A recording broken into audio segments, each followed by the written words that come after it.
let me just say before you start and talking about my right-hand man, 59 years this year, be 60 next year. And my husband, I have to say this in every class, has a PhD, so I just want you to know that. He is my post hole digger.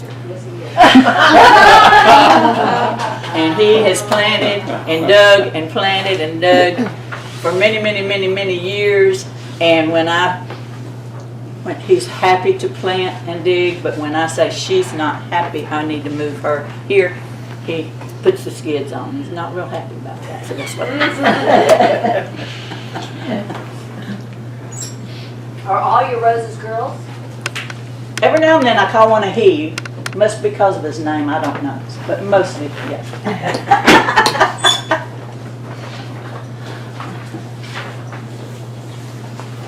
Okay. Okie dokie. As Richard said, and I've told some of you, my hope is to inspire those of you who could care less about a rose, and it's usually my men that come in. I see you back there. That come in and could care less about a rose. But for all of you that either don't care about a rose or are afraid to try to grow roses, my goal, my challenge, is to inspire you to have a love affair with roses, and that's what you'll see here. But before we start, I just want to read you a poem. Y'all are probably familiar with this poem, but I want to point out to you how roses have impacted poetry, songs, wars. It's our national flower, by the way, the rose. There's got to be a reason for that. It's because of that beauty that a single rose, if that's all you can grow, one rose bush, you can take great, great enjoyment with those. So I want to read you this poem by Sir Thomas More, "'Tis the Last Rose of Summer," and we're getting toward that. And when you have a rose bush and you see that last gorgeous rose bloom, and you know it won't be long, that's the last one for the winter. "'Tis the last rose of summer, left blooming alone. All her lovely companions are faded and gone. No flower of her kindred, no rosebud is nigh, to reflect back her blushes or give sigh to sigh. I'll not leave thee, thou lone one, to pine on the stem. Since the lovely are sleeping, go, sleep thou with them. Thus kindly I scatter thy leaves o'er the bed, where thy mates of the garden lie scentless and dead." Now, Sir Thomas More thought that much of roses. There's a whole another section in this poem, but it gets a little sad about your friends all dying, so I'm just going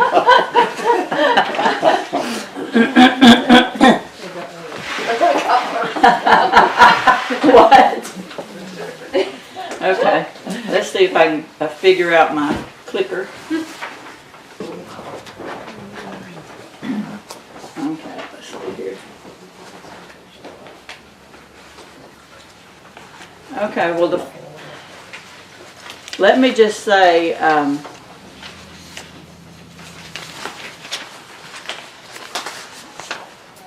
you want to go back, push one on the left. Yeah. this is real different from, I've had another copy since then. Oh, really?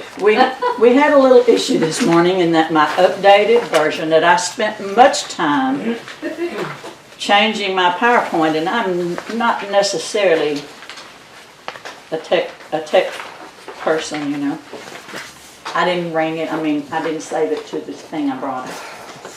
So we're gonna make do. So okay, we're gonna go ahead and talk. Before we get on started, I want to talk to y'all a little bit, because you'll hear as we go on through history classifications, you're going to hear about Earthkind. So I want you to have a little background on the Earthkind approach, based entirely on university research. So I think you all got one of these in amongst your papers. Earthkind, 3 letters. Yep. But before we look at that, let me just give y'all a little history. It's become, I've been doing this, well, started that garden over there in '09. And so Earthkind has come a long way since then. At first, the Earthkind planting system had only to do with roses. So I want to give y'all a little bit of history about that. Prior to the turn of the century, nurserymen across the United States got together and put their heads together, thinking outside the box, trying to come up with ways what they could do to enhance the nursery system and plants that people could use in their landscapes that would go along with our environmental issues of today. And so hence they came up with a plan and they studied it all and they said, but what plant do we start with, trying to find the ones that can be good for our environment today? And we're going to talk about what their criteria was in just a minute. But consensus was, what could it be but the rose? It's universally loved, not just nationally, but all over the world. The rose is loved. And so that's what they started with, that one plant. Now since Earthkind has gone in, they've done trials and worked on trees and shrubbery and different things. But that is where they laid their groundwork. So the criteria, if you look on your sheet here, they said, okay, what can we do? Because what is the biggest shortage that we have in this country, especially in Texas today? Water. Water. So let's find roses that require less water, and let's propagate them. Let's find them. Let's work on them, bring them forward, start marketing them that require less water to use, so they won't use up our resources of water. So water conservation was a first reason, a first criteria. Landscaping for energy conservation. That wasn't so much one back when we started out, but it has become one more and more as energy has gotten to be more and more an issue. Things like using windbreaks and I don't really know. But let's look on over to the next one. Reduction of fertilizer and pesticide use. That was a key one back then. Water conservation, using less, used to in the old days, you planted a rose, aside from having required to prune it back to 18 inches, you had to spray it, use chemicals, do all kinds of things to it. So they want to do away with, they want to find roses that didn't require fertilizer, that didn't require pesticide. Well, that wasn't easy to find, so let's talk about that. Where do you go and find roses that are growing with no care? Cemeteries. So when you went through back in the 90s, people were going out there being rose rustlers. You remember any? The rose rustlers? I was one. Rose rustlers, hunting those old roses that are growing out by the old torn down fire. There's still the chimney standing and the house is gone around that home site. In cemeteries, by the old grave, those roses are just flourishing, and who's been watering them and who's been feeding them? God's been watering them and feeding them. So anyway, they've been thriving with no care. So they started looking for all those kind of old roses, which led much more interest in the old, not the new grafted kind of roses, but the old garden roses, the old antiques and gardens. And how many of y'all, let's ask you this, how many of y'all have a rose? Okay, let's change it. How many of y'all do not have a rose? Woo, we're fitting to fix that. Okay, so people began planting and they began digging up all these roses and the interest in antiques. That's where I can't say that's when I first got my interest in roses, because we've been married 59 years, and in my first little subdivision yard in Houston, I had my little rose bed with my Kmart little bundled roses. You know, you get them to buy the little, y'all buy those? Y'all get those? Had my little, oh, and they were beautiful roses, but boy, they got black spot. Boy, they got fungus. Boy, they had to be pruned down to nothing, and they took so much care, and that. So anyway, that's what but then this lazy gardener discovered old garden roses that don't require very much care. Well, that's my kind of rose. That's my kind of rose. And that's mainly, particularly, the kind of roses I talked to you about today. Okay? So if you're a lazy gardener like me, I like to be rewarded without much work. Okay? So anyway, as they were looking for roses that require not much water, you know, just not extra watering by your hand, fertilized, and pesticides. You know, the days when DDT was everywhere and they banned it, and all the strong chemicals, well, they wanted things that didn't require all that kind of strong stuff as much. That doesn't mean you don't ever have to use it anymore. But, and then the last one here, reduction of yard waste. If you live in the city, which we retired from the spring area of Houston, but in the city, there's landfills are full of bags of grass clippings, just bags, and that involves plastic. Plastic bags just piled up high with grass. Ways to utilize grass clippings and natural things rather than piling them up in landfills. So reduction of yard waste that goes into the landfills. Landfills are piled in around cities. Somebody's got to have it by their house. You ever see one? A landfill that's got all those where the trash is dumped, and they're piled like a mountain, and it's got plastic and all kind of stuff in it. So, these are the criteria what they were looking for, and so they would go out and pull out roses. Old antiques generally came out about to be a lot of them. We'll talk about some of those and some that weren't the old antiques. But then they began Earthkind Rose trials. We had one in our garden here, and that was in '09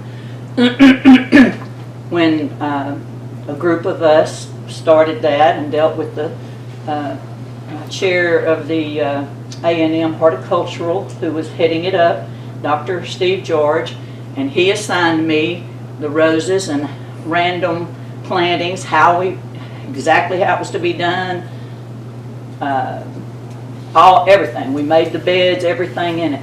We were given that little plot of red clay. Excuse me.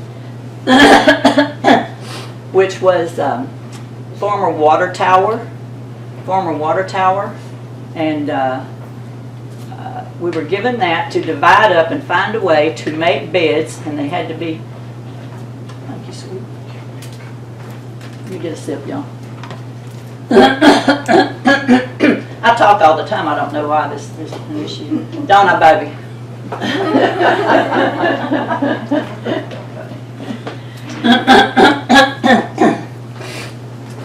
So, you'll see the rose garden after a while. We'll go over. Can't say much for how it looks right now after what the poor thing has been through, but that was a 3-year trial.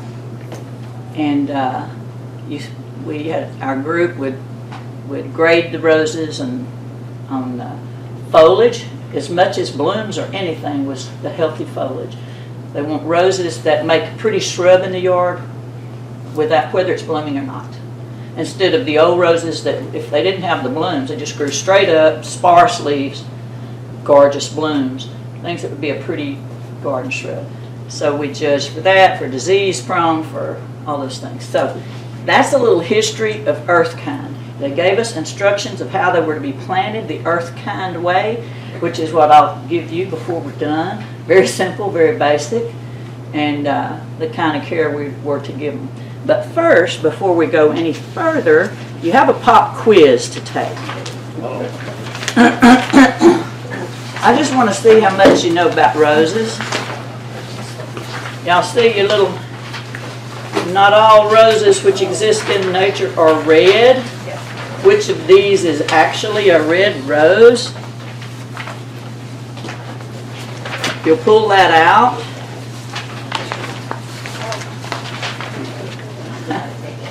Okay, go ahead and start on your puzzle. Remember, there's a back side.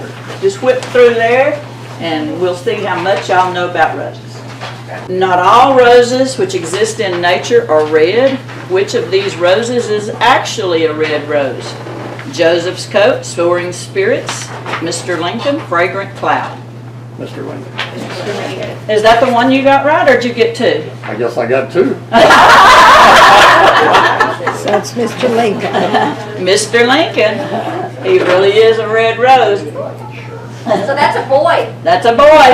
He gets a he. Lucky, lucky. You got that one? Okay. Alrighty. Which of these is not considered to be an OGR? Old Garden Rose. Put that connection together when you hear OGR. That means an old garden rose. Generally an antique, not always an actual antique, but close. Okay. Which one of these is not considered to be an OGR? Has to be a hybrid. Hybrid? Look at you. Did you know it or you figured it because it was a hybrid? Hybrid tea. The hybrid tea. So let's look. Is it a Gallica, a Damask, a hybrid tea, or a Noisette? Hybrid tea. Hybrid tea.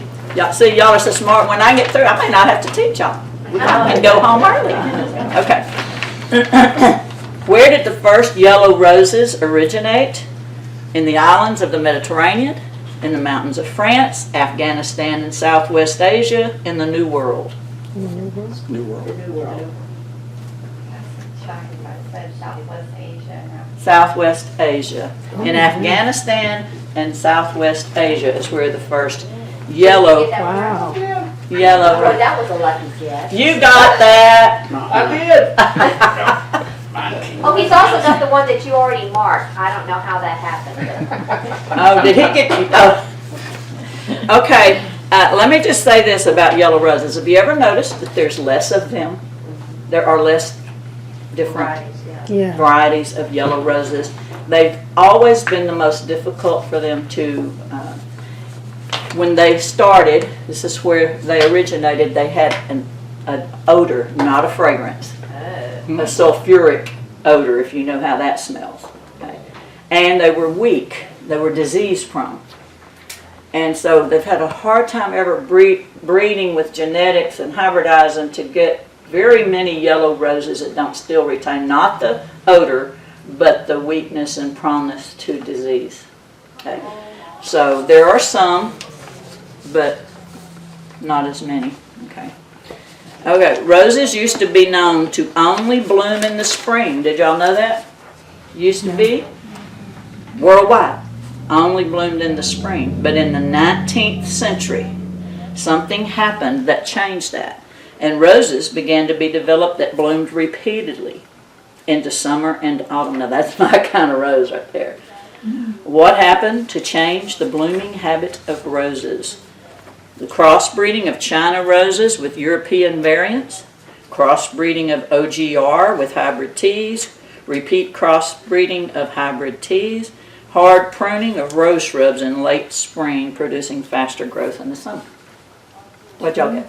Crossbreeding of OGR. Crossbreeding with what? OGR with hybrid teas. I'm still listening for the right one. China roses and European. Crossbreeding of China roses with European variants. You've got 4? It's all chance. Okay, crossbreeding of China roses with European variants. We're going to talk about that as we do our history lesson. Roses have a big history. There's a lot of things that have happened in roses to bring about roses you know in your lifetime. Rosamundi is a striped mutation of the apothecary's rose, dating back to the 12th century, y'all. Wow. That's in the 1100s. It is thought to have been named for Fair Rosamund, mistress of King Henry II. The apothecary's rose itself also carries a royal connection to Great Britain. What is that connection? It represented the House of Lancaster in the War of the Roses. Y'all ever hear of the War of the Roses? Mm-hmm. It is the emblem of the British royal family to this day. It represented the House of York in the War of Roses. It was taken by King Henry VII of Great Britain to represent the Tudors as the royal family. What would you say that answer is?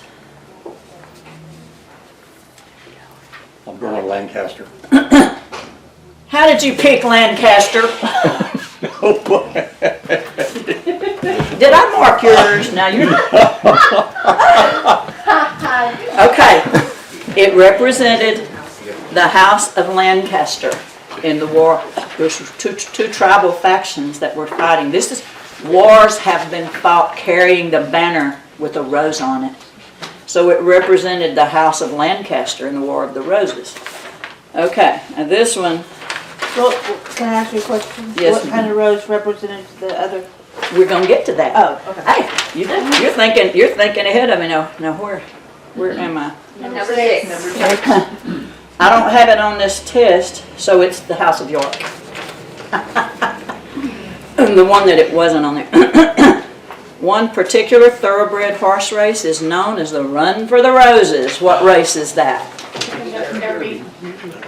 Kentucky Derby. Okay, that's a gimme there. All right, Jen. The horses even run to get a chain of roses around their neck. Okay.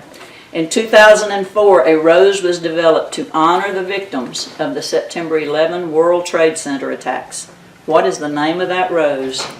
Manhattan, Soaring Spirits, Lasting Sorrows, Trade Center. Soaring Spirits. Got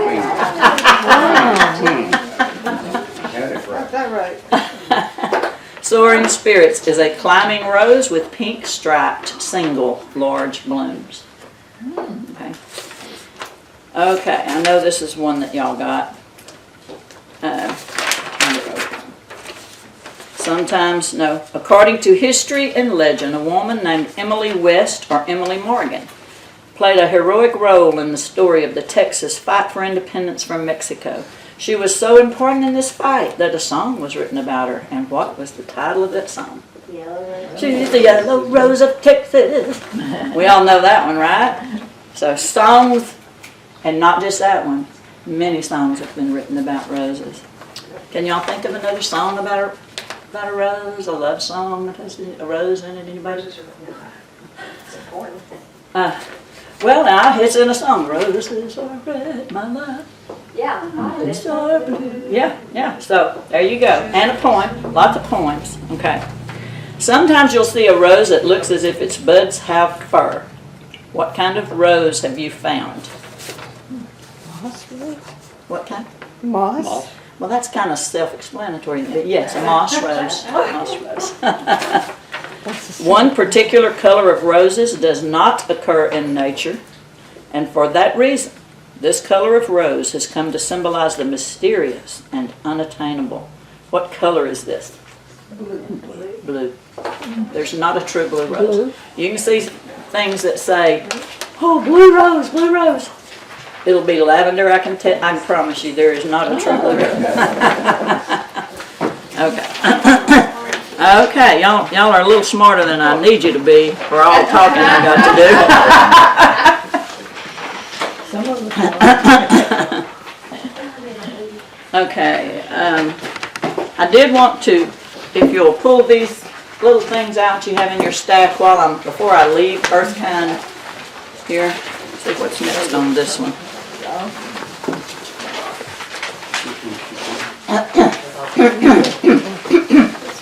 There is, if you'll note here on the board, this is the original 4. That's why when they put energy conservation, that was not, I printed out the new update. That's not how, they broke down abuse or misuse of fertilizer and abuse or misuse of pesticides. Those two were broken into two. And then to utilize the very valuable natural resource of tree leaves and branches and grass as fertilizer. Okay.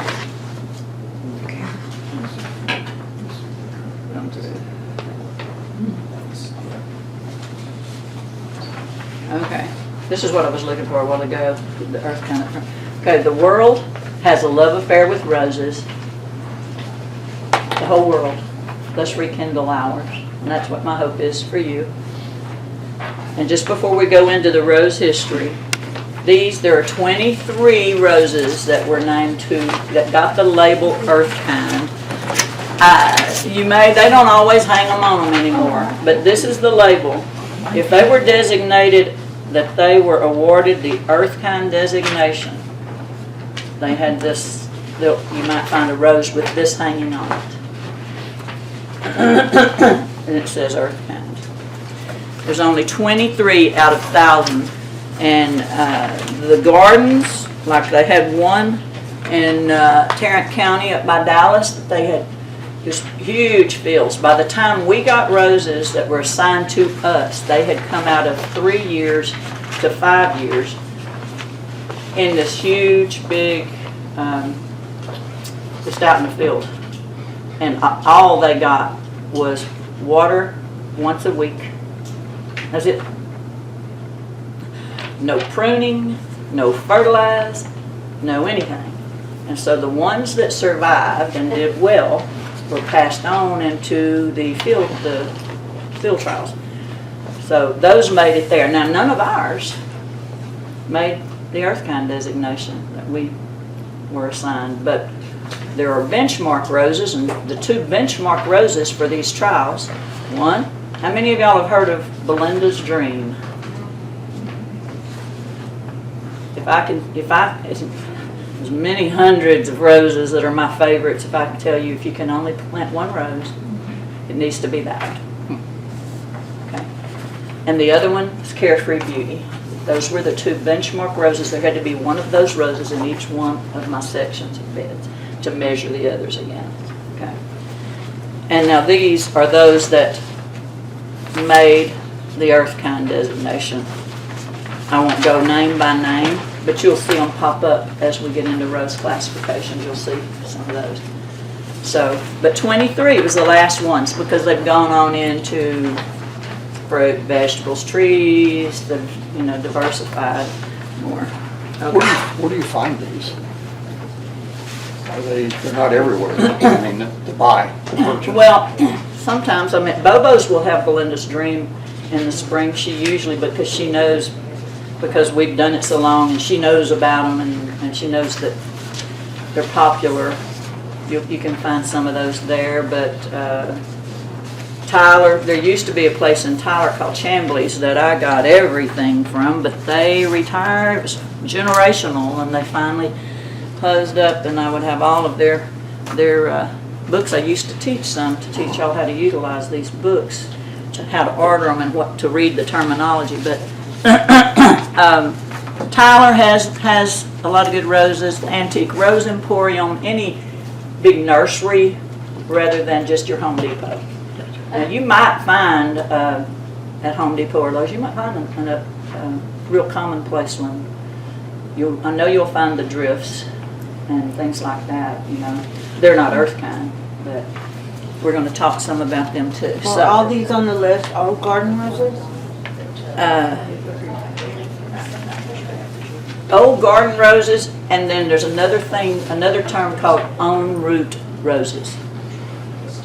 Not O-N, but O-W-N. They grow from their own roots. That means a grafted rose, a budded rose, it's budded onto rootstock.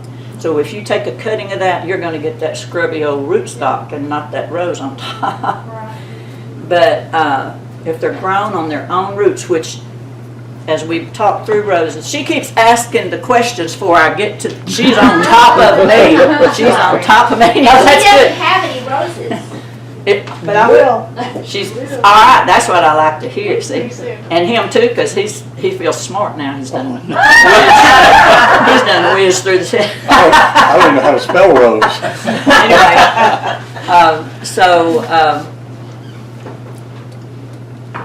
growing on their own root, you can take a cutting and propagate that same rose. Hence, you're going to see me talk about roses from the 1800s that we still know today that have grown and been propagated and carried by the pioneers, carried on through, grown true to its roots, you know. So those are on root, and old garden roses are not all of those, to answer your question, but there's a lot of them are the old garden roses. Although there's some modern shrub roses that have utilized those genetics that are not old GRs, that's old garden roses, but they are on root roses. Is that confusing? Did I make it more confusing? Okay. Cheryl, I have a quick question. The Lincolns, are they grafted on the rootstock? The Lincolns? The Lincoln, I believe that they may be on root because they're an early hybrid tea, which we'll talk about. I think so. Before, hybrid tea's got an ugly name for a while. The kind you buy, you get the big long stem dozen that you pay $100 for your sweetheart, that are so stunning, but they grow up on a stick pretty much. They got so into that industry of hybrid tea away from the old garden roses that they bred fragrance out of them. You notice they don't have a fragrance. They bred fragrance out, they bred foliage out, and healthy, because they were trying for all the genetics to push that big bloom. And they got more disease prone. A lot of things took place before they started the move back, which it's a real strong movement now with OGRs and on root roses. Not that the hybrid teas don't have their place, they do, but they diversified away from that. Okay. So around 1200, we talked some about this, around 1200 AD. You know what, I gotta get my timepiece out. Keep me on track, not much does, but let me just make sure I see what time it is. Okay. A red rose was planted outside every apothecary. What's an apothecary? The drugstore. Back then, the barber shop, the dentist, you went to get all that stuff done, the apothecary shop. Okay. Red rose was planted outside the door of everyone. Isn't that a nice sign? They all had a red rose planted by them. Notice, a red rose. Okay? The apothecary's rose became known as the Red Rose of Lancaster, used in the coat of arms. It was in the coat of arms, on the shields that all the warriors fought with. Used in the coat of arms representing the House of Lancaster in the famous Civil War in England known as the War of the Roses. The rose was a gallica, which were all gallicas. Deep rose, red or maroon. Okay? It is a parent rose of Rosamundi. The opposing clan or faction, here's your answer to your question, in this famous war was the House of York. And they chose to represent them, the white rose of York. Basically, in Europe, that was the only two colors of roses there were. Reds, maroons, and dark pinks, crimsons, and whites. That was the roses, and they've been centuries and centuries enjoying those roses. After winning the war, the white rose of York was an Alba classification. After winning the war, Henry VII formed a new emblem. He won the war, formed a new emblem to represent the House of Tudor in their coat of arms. He called it, you ever hear of the Tudor rose? That old English? Oh, okay, the Tudor rose. And this rose was a drawing of a red rose surrounding a white rose in the center. Roses to represent the coming together of those two houses into one, into the House of Tudor. This Tudor rose can be seen in England now, carved and painted on ceilings and door fronts, and is still worn on some of their uniforms. The Tudor rose. European roses at this time were all once-a-year bloomers. I ain't got no time for that. Have you? If I only get to enjoy them 1 month, there's some pretty ones like the Maybanks, the Ladybanks. How many of y'all have Ladybanks? They're beautiful for 1 month. I want to enjoy them all the time. Okay. That's all they had. European roses were once a year bloomers except for a damask rose from Syria called the autumn damask, which had a rose or two in the fall and surprised them. But then a momentous discovery in the last half of the 17th century, so in the 1600s, something happened that changed the rose world forever. You had it on your test. A rose from China was discovered that was ever blooming. Oh, that's my kind of rose. China was the mysterious kingdom, hidden behind the walls, and it was the mysterious kingdom. They had no interaction with China. China had been breeding these roses for centuries. They had all kinds of special things with their roses. So they discovered that a rose from China that was ever blooming, and the Chinese had been cultivating these for centuries. European rosarians began crossing the China rose with the European roses to incorporate, make note of this word, just so you know it because you're master gardeners, the remontant gene into their once bloomers. Remontant means ever blooming, one that will bloom. What our roses, not all, but if I'm going to give them my time of day, they're going to give me a big old flush in the spring. They're going to bloom all summer, some not as heavy as spring, and another big flush in the fall. Okay, so we can enjoy them all the time. Well, this crossbreeding, breeding this remontant gene into their once bloomers led to a new rose classification system.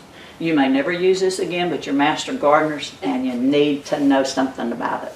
So you've got some papers, you've got a list.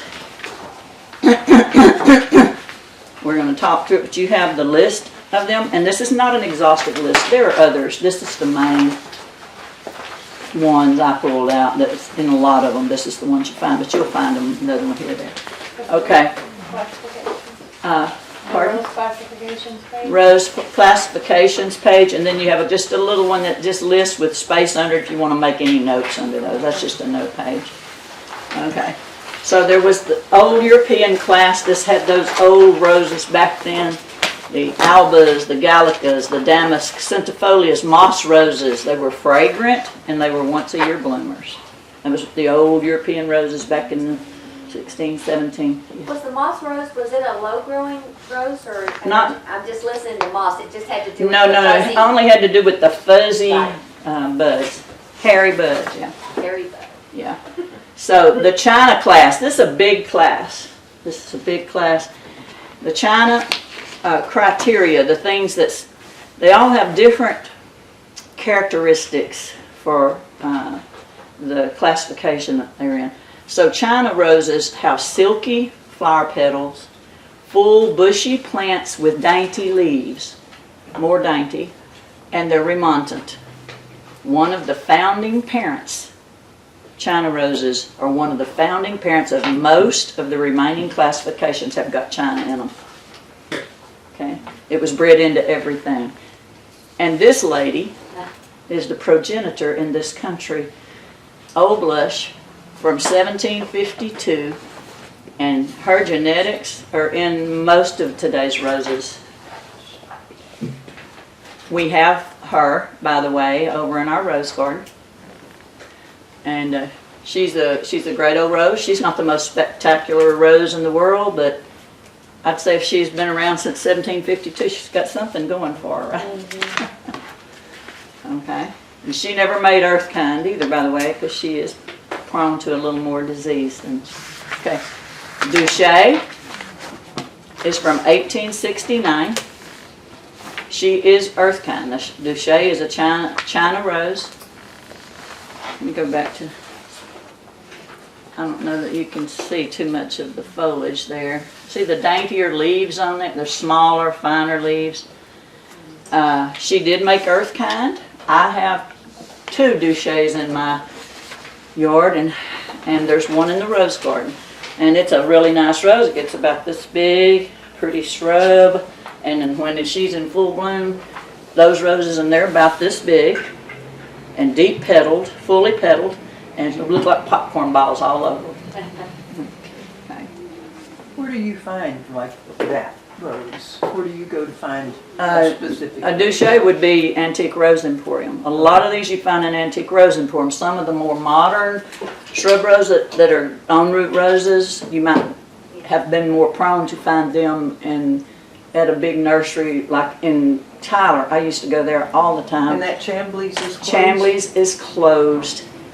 I think they still have an online business. He's taught, I mean, I sit under Mark Chambly's classes and all kinds of stuff, you know, as far as you'll see his pruning instructions that I'm giving you here. But there are other places, and probably you could find in Tyler. But a lot of these, and let me just say, Antique Rose Emporium, back in the 90s, I'd get this book, their original one was a big old one. And I just combed through it, and I'd circle all the ones I wanted. You know, and my goal over time was, and I've had many of them through the years. And I want to say this to you, I can't promise you that every rose you raise is going to last you 100 years, like those out in that cemetery. But if you can have 10 good years of a beautiful rose, just plant you another one. Okay? All right. Caldwell Pink made Earthkind.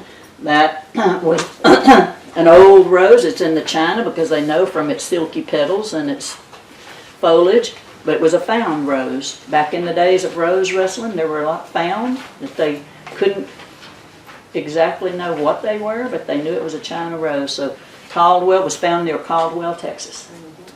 Caldwell Pink, and it's probably out in the cemetery or at an old home site. And it did make Earthkind. It's a good climbing.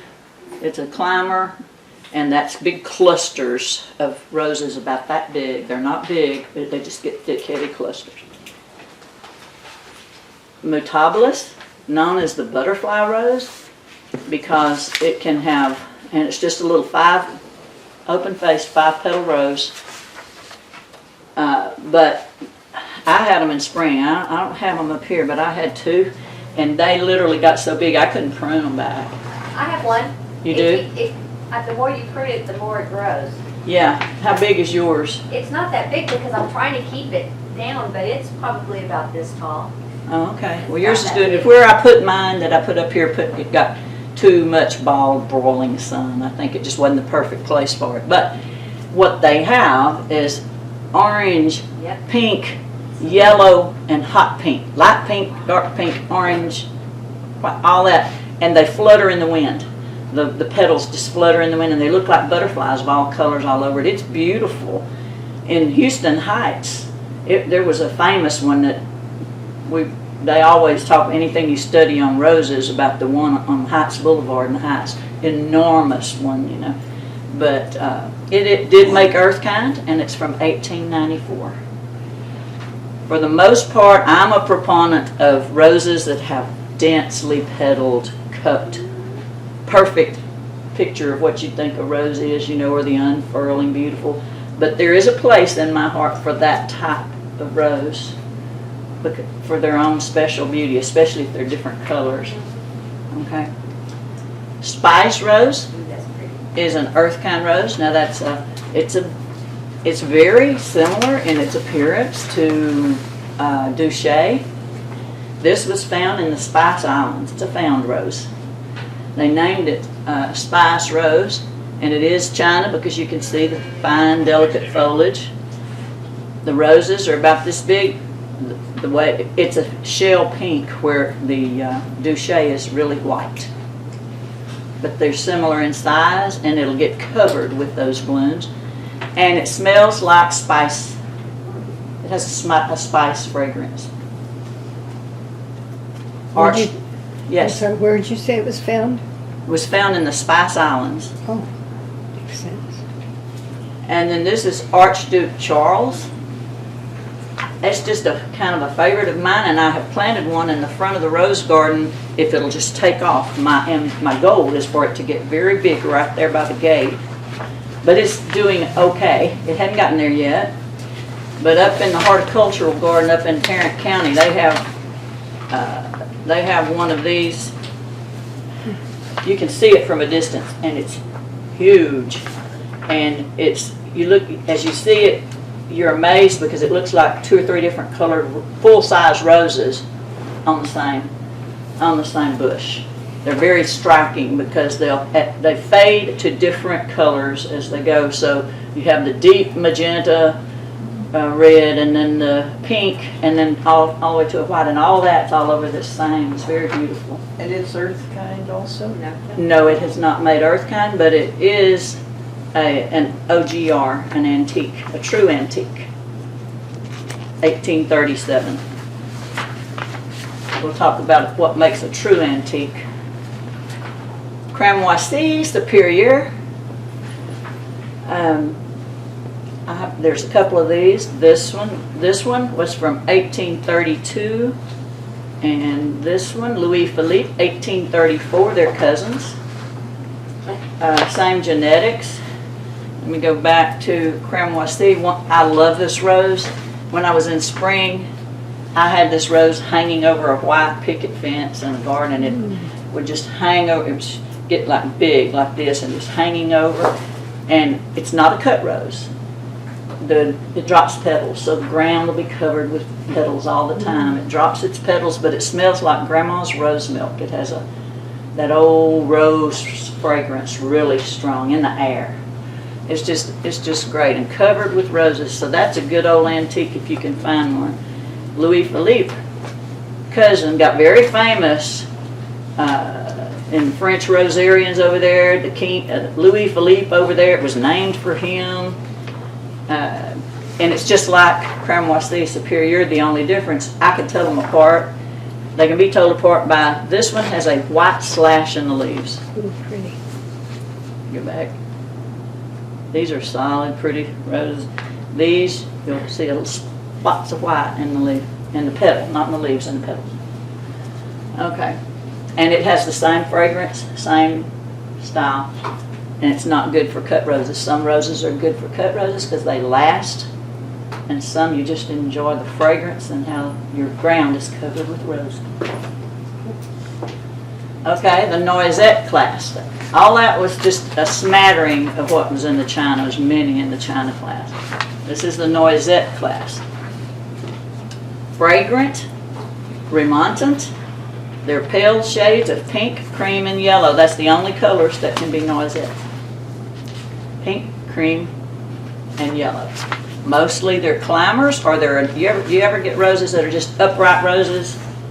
You know, they just don't go out this way. They have some pretty foliage, but they just go up. So those are Noisette. It's a truly American rose, not a European. First cross, where they discovered the first one, was by John Champneys in Charleston, South Carolina. One parent was who? Madame Old Blush. It was one of the parents. And he named it Champneys Pink Cluster. He shared a seedling with Philippe Noisette in France, well, in this country, who sent seedlings to his brother Louis Philippe in Paris, and they became all the rage in France, the Noisette roses. So here's one, and it did make Earthkind. Rêve d'Or, 1869. And you see it's a yellow, peachy yellow color, and it's a small climber. Not a rose that I've had. I've had most all those that were under the Chinas. I've had all those roses, or have them, or have had them. I haven't had Rêve d'Or. She's Earthkind, so she was worthy of being put on here. Crepuscule. It's a Noisette from 1904. I have this on a fence. Down to being kind of small right now from what all it's been through. Still living though, still hanging in. Fabulous climber for a fence. It's not a Antique Rose Emporium.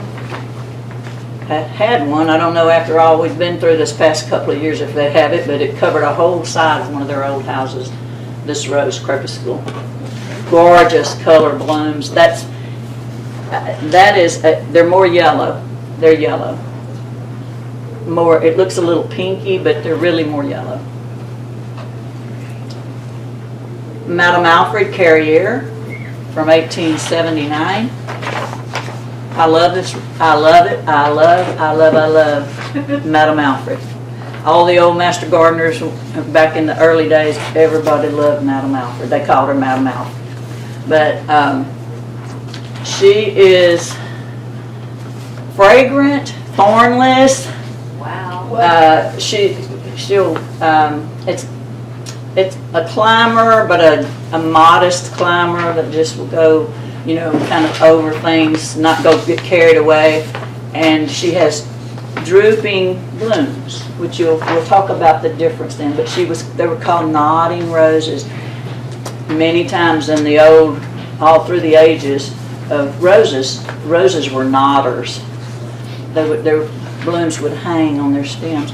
So she's a nodding rose with her roses. You put her over an arbor. I had her over an arbor with a swing under it, and she's drooping these fragrant roses, just kind of drooping all around.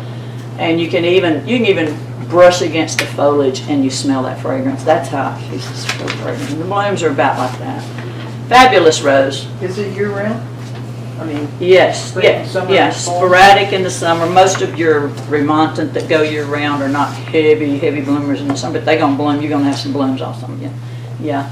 And you can, I think, get the regular one or the climber, but it is a gentle climber. Like I said, not a huge one. Okay, so that was in the Noisette class. This is the Bourbon class. Vigorous shrubbery, full cupped fragrant blunt flowers, named for the Isle de Bourbon, now called Reunion Island, off the east coast of Africa. Monsieur Perchon found a different rose, a natural cross that happened growing between his two hedges of roses. Who were the parents?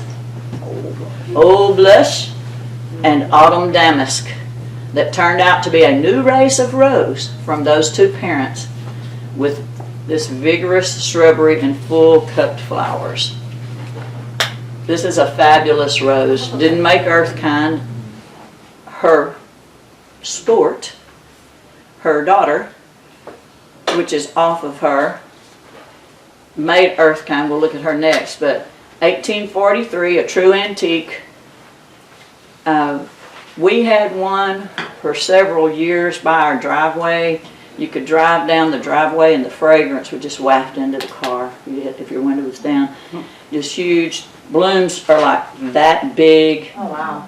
Densely petaled, a shell pink, just fabulous rose. Gopher ate the roots. Gophers will do that. Is that one of them that has 4 hearts? It looks like it. It may, I don't know. But Yeah, some of those roses have Yeah. 4 See, look here, you're teaching me something about roses. She always says I taught her everything about roses. See? Well, I've heard a little. Okay, so this is Souvenir de Saint Anne's from 1916, which is a sport of Souvenir de la Malmaison. That means sometimes they can mutate and a sport can grow off of the same plant. It's a different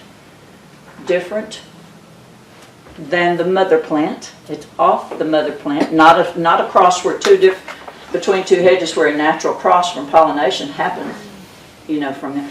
It's off of that plant. So a lot of times there are roses that are sports of another. I think I've got another one in here somewhere. And if that keeps doing it and comes back, then they were able to, it showed it was a stable sport. They were able to propagate it, and it became a new rose. So Souvenir de Saint Anne's, I've had that too. As a matter of fact, we have Souvenir de Saint Anne's over in the rose garden. I asked Dr. George back, why didn't Souvenir de la Malmaison make Earthkind when, this is not my favorite, but has the same exact fragrance as the mother, and she is a loosely petaled rose, not that dense, fabulous, but same color too.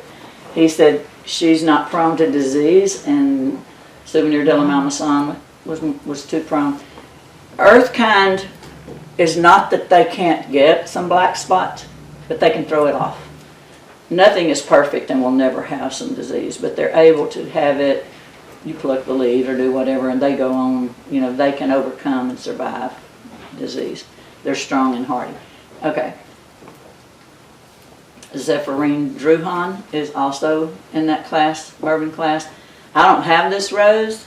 I've had those, but I don't have this one. I want it. I always want it. I always say, I want to get that one.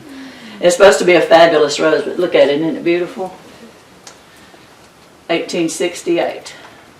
Okay, the teas. The early teas were good roses, okay, before hybridization got involved, okay. All right. A cross of a China rose and a large wild rose from the Himalayas in Asia that was called R. gigantea, characterized by fragrance of crushed fresh tea leaves. Large, lush bushes. So they crossed a China with that rose. They were always looking for different roses that had different characteristics. These are often your grandmother's roses, an ancestor of the later hybrid teas. Duchess de Brabant from 1857, a true antique, has made Earthkind. I have her over there if she's still living. Next time I look, because of, well, I keep saying that, so let me just say, because of what we've gone through this past 2 years with snow and 1 degree or 0 degrees, and then this drought of this summer, I have experienced things I've had to deal with roses that in all my years I have never, because roses will just go through anything. And it's been a struggle. I told somebody, I said, it's really hard for me to be up and excited about my roses, which I've never had that issue, because it's been a true struggle in Leon County with roses. But I will say this, in spite of all they've gone through, all the times they've turned black, dropped all leaves, all the things, I did not lose one in that garden. They went through it. I mean, it was ugly over there. I had to wait and then do lots of heavy print, a lot of things. But they are survivors, I'll say that. So, okay, so Duchess was Teddy Roosevelt's favorite rose. He wore one on his lapel all the time. A lot of times if they were around, he would wear one. Just a little point of trivia I thought you might find interesting. But anyway, they're a cupped rose, about like this, and very fragrant. Madame Antoine Mary from 1901 has made Earthkind. If you notice, she has this really nice, stiff, glossy foliage. It's a different foliage from China, the daintier, thinner. It's a nice foliage, and the roses can be 2 or 3 different colors on the same bush. It's a good rose. I had it for a long time. It finally bit the dust. I think maybe in the 2011 drought. After 100 years, right? Yeah. Monsieur Tillier, 1891, made Earthkind. You notice that foliage in the bourbon class, that thick, glossy, sturdy foliage, a really nice rose. It wasn't, I had it for a long time, wasn't fragrant, but beautiful. Beautiful. So I tolerated that, no fragrance. I don't put up with no fragrance easy. Mrs. B.R. Kent from 1901. She'll grow into this huge, about half as big as this table right here, just huge, covered with big old roses. Beautiful and fragrant. Mrs. Dudley Cross is in that bourbon class from 1907, and she did make Earthkind. I put her in here. I had her down in Spring. She never was my favorite. Maybe somebody else would have her in a place where she was awesome, but she did make Earthkind, and she's got some unique colors and raggedy petaled, kind of pretty. Sombreuil from 1859. Does anybody in here have one? I gave one out to somebody in here in my class before. This is a fabulous rose. I had it planted on the side of a big, huge pine tree. and pegged it kind of going up the tree. It's a climber, not a Peggy Martin climber. It's a climber, Manderley climber they call them. The roses are about like that, and so dense you can't. I mean, densely petaled with green centers, snow white with green. You see the little green center? It's very striking at night going up that tree with those blooms. It's very beautiful and very fragrant. So if you ever see a Sombrui, get it. And get you one too. Yeah.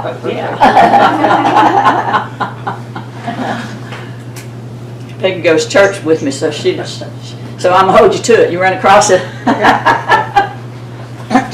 Safrano from 1839 is the first result of hand pollination. Now think about that. 1839 was the first rose that was hand pollinated by breeders. Everything else was natural process. That's not that long ago, with as long as the history of roses. Okay. Hybrid perpetual class. Very large flowers, very fragrant, make excellent cut flowers, not particularly full foliaged. Baron Prevost from 1842.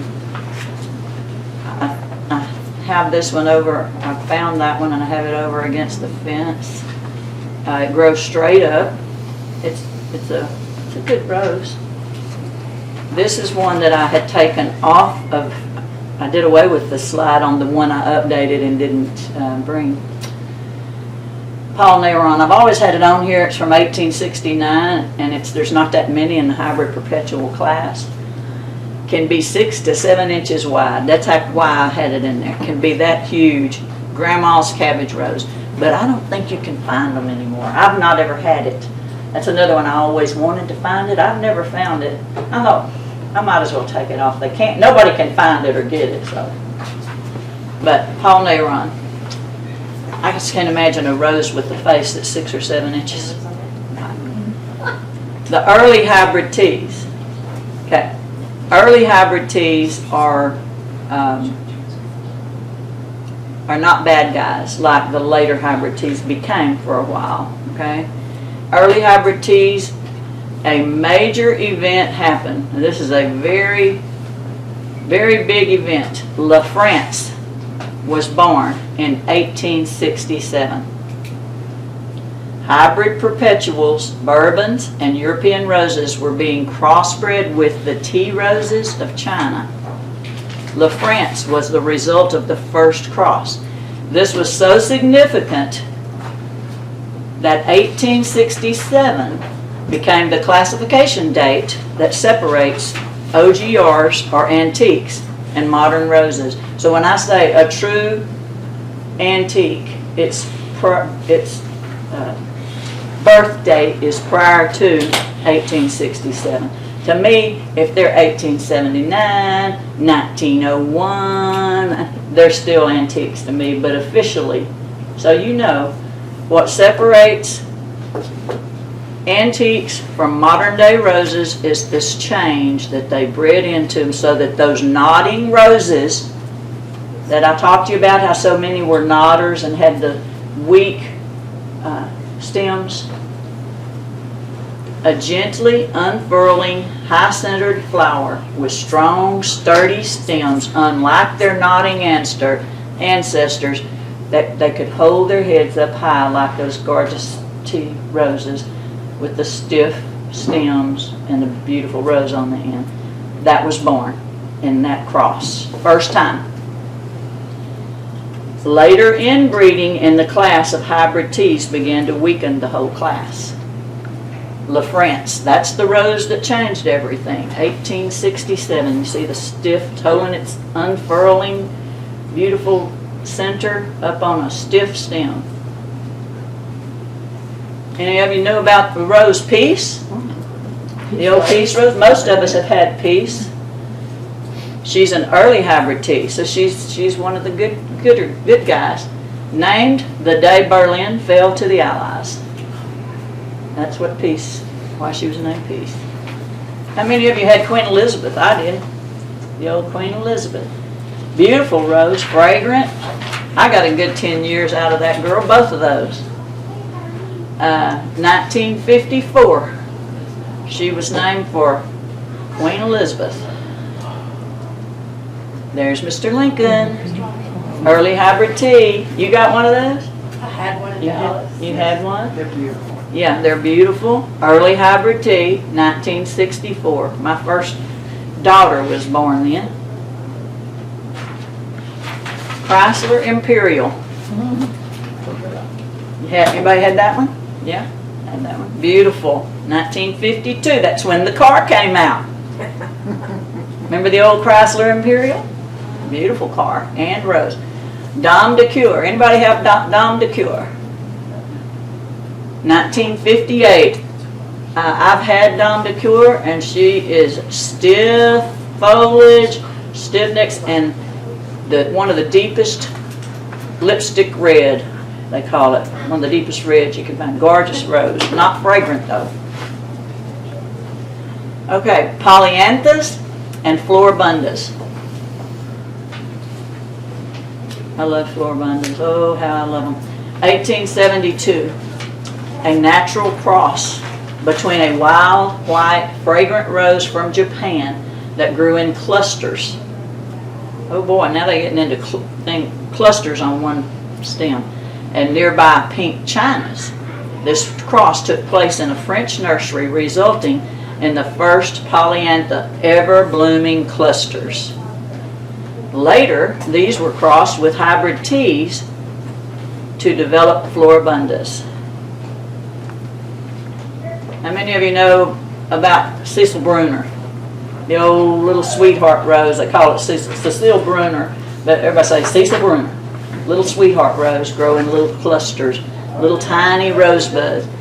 It made Earthkind. It's from 1881. Lamarne from 1915 has made Earthkind. Lamarne is a little cup-like rose. They're small. But I have a little story about Lamarne. I've had one. I've been living here since 06. Brought that rose up from my place in spring in 06, planted it in my pool yard, and this is not an Earthkind way to do it, in pool rocks. Planted it in that. It's living today. It has lived through 2011 drought. Finally got so big it broke the pot that was around it. I always have said it's put its roots all the way down to China. And it's drawing water from somewhere because it ain't getting it out of Leon County. And it's just kept on going. And I still have it to this day. And it'll be covered.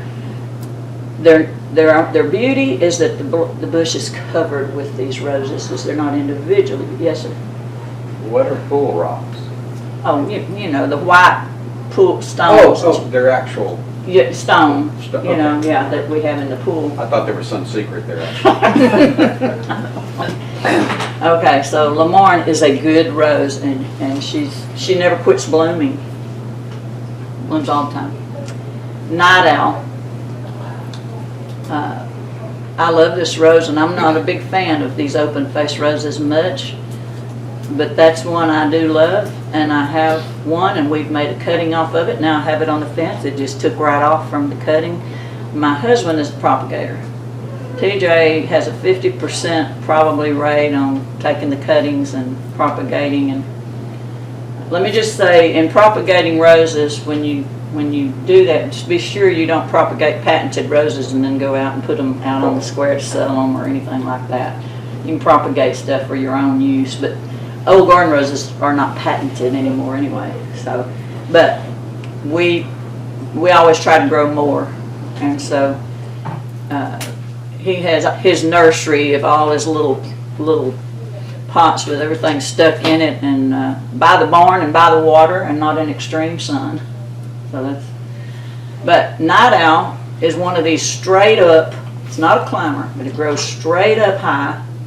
but it does put out branches as it goes up. It's up over the fence and it just gets covered with clusters, and those roses are about this big. And they're just clusters, and they're gorgeous, maroon, magenta, deep with crimson, with that big yellow center in the middle. It's a great rose. Marie Pave, another cluster. By the way, as soon as I get through this little section here, we're going to stop and take a break. So I know y'all are anxious, but I'm trying to get through this little section. Marie Pave from 1888. I had it in a whiskey barrel in spring. It was just huge, covered with these clusters and fragrant. So that's great. This is a sport. Marie Daly made Earthkind. She's a sport of Marie Pave. I've had her too. She's not my favorite of Marie Pave. It's not as fragrant, but she is a good rose, and she did make Earthkind. She's hardy. Pearl d'Or from 1884 did make Earthkind.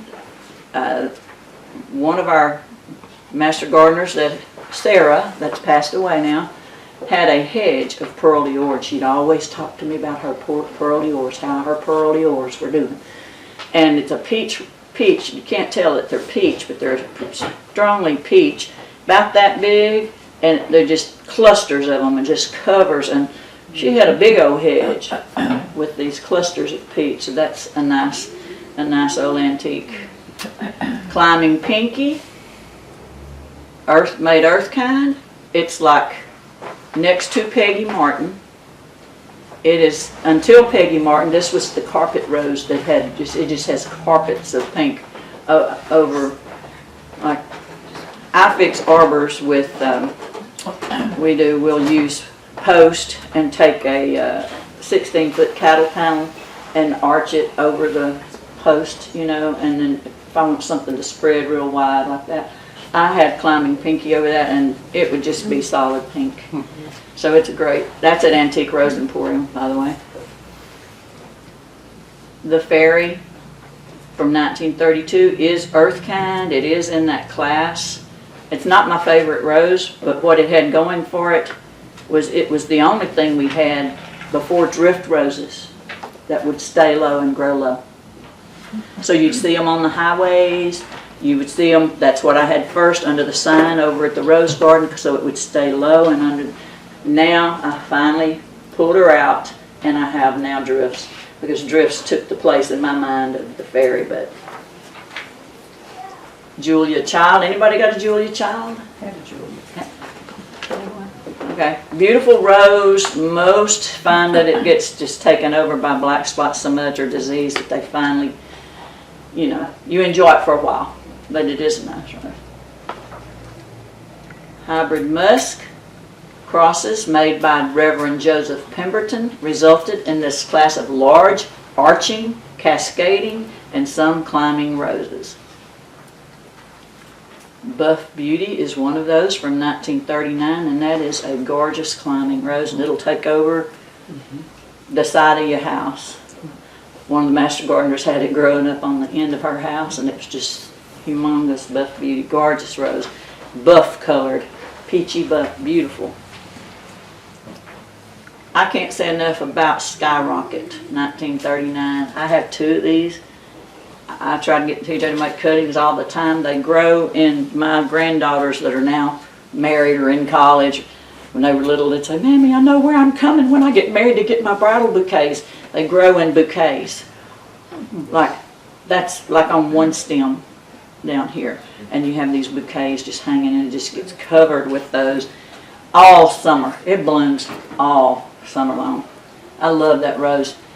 It's very similar to Will Scarlet from 1948. They can get them confused. I have a Will Scarlet on the fence over here. I couldn't find a Skyrocket to bring it. Lavender Lassie is another nice mannerly climber, very fragrant, really nice, with nice dense roses like this from 1960. Penelope is just a hedgerow, one of those flat-faced with a yellow center. They make a big hedge on a fence or something. And then there's the species or climbing and rambling roses. Some unique species roses. Many are just heavy spring bloomers, but a few are remontant, like ladybanks.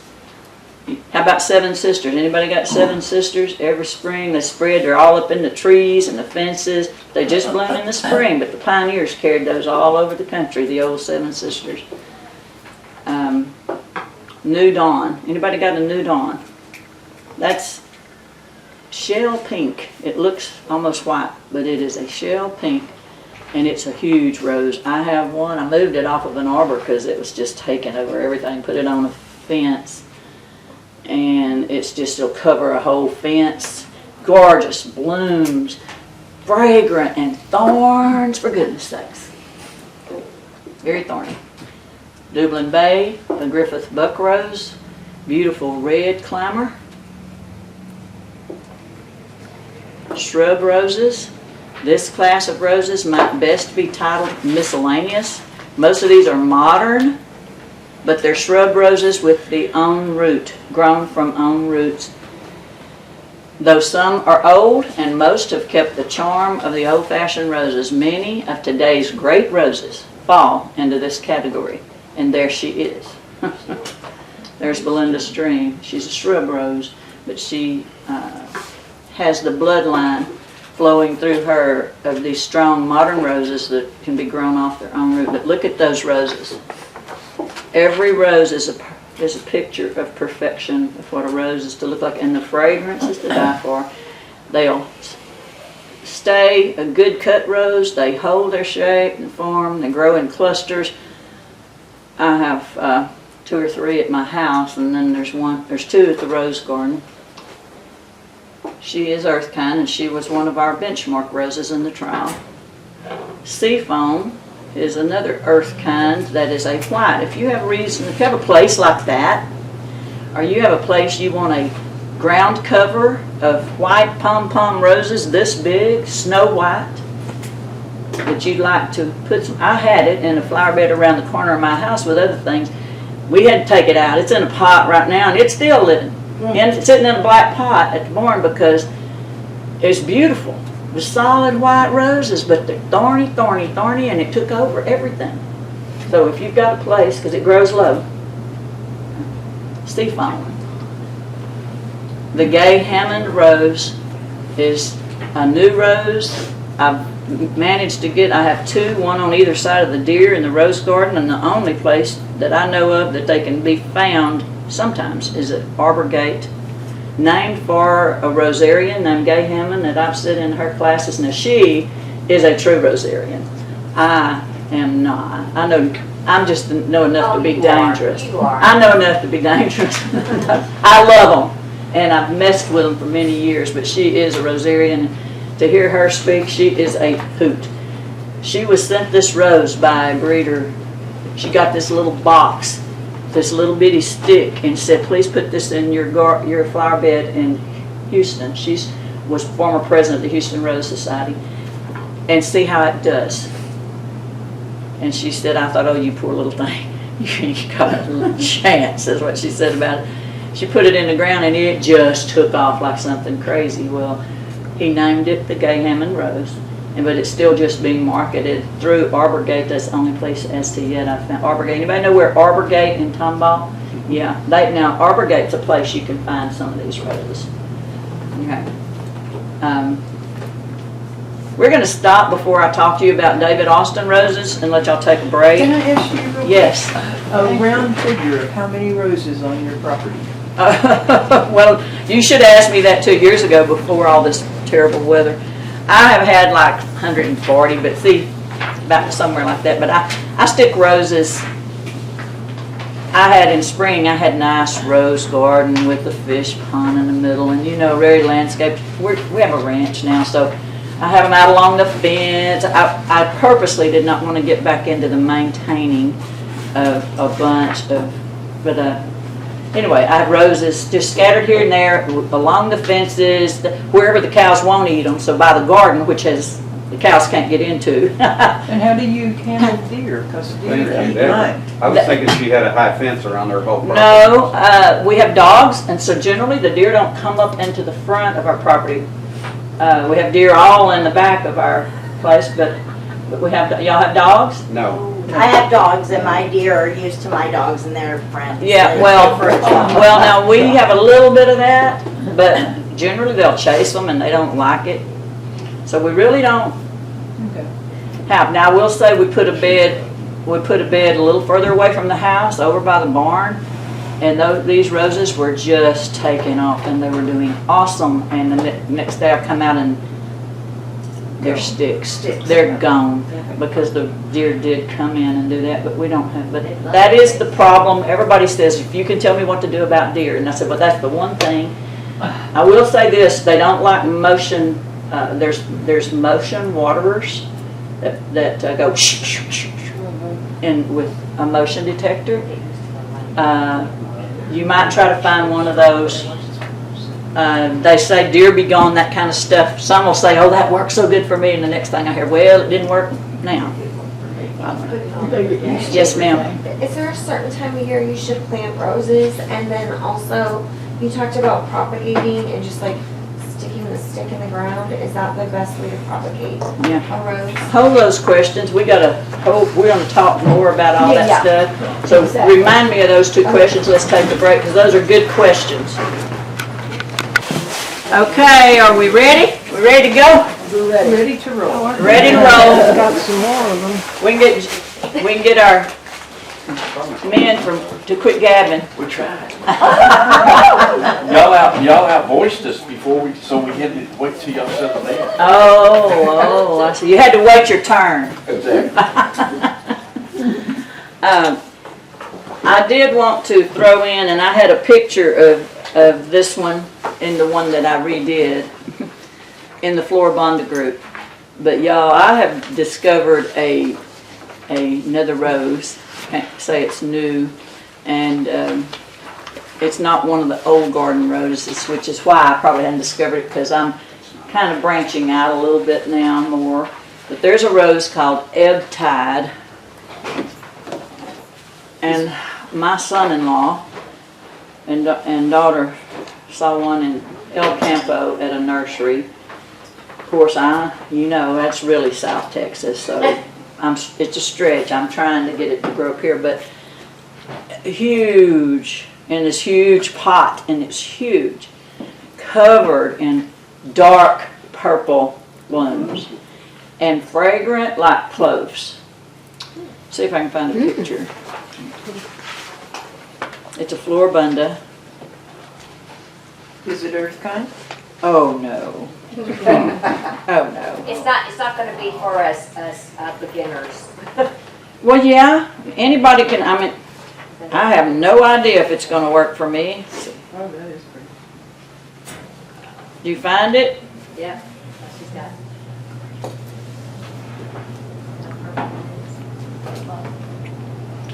Look at that. Was it EP? I know you're really into the roses. See? Baptized? Yeah. Isn't that gorgeous? Oh, yeah. Is it like a purple color? What was it called? Oh, Isn't that gorgeous? what color would you say? It's purple. It is absolutely dark purple. Oh, wow. So how is it doing at your place? And that's an No Ebb wonder a person gets I that. don't have her in a good place. Oh, she That hasn't, keeps up going change. she hasn't found her. If she lives till we can. This is my thing. Don't worry With about this it. summer like it's been, I'm hesitant to dare to move what's left of her. But my son-in-law gave me that one. He has propagated a couple. He lives in Conroe. They have a lush backyard. You know what it's like.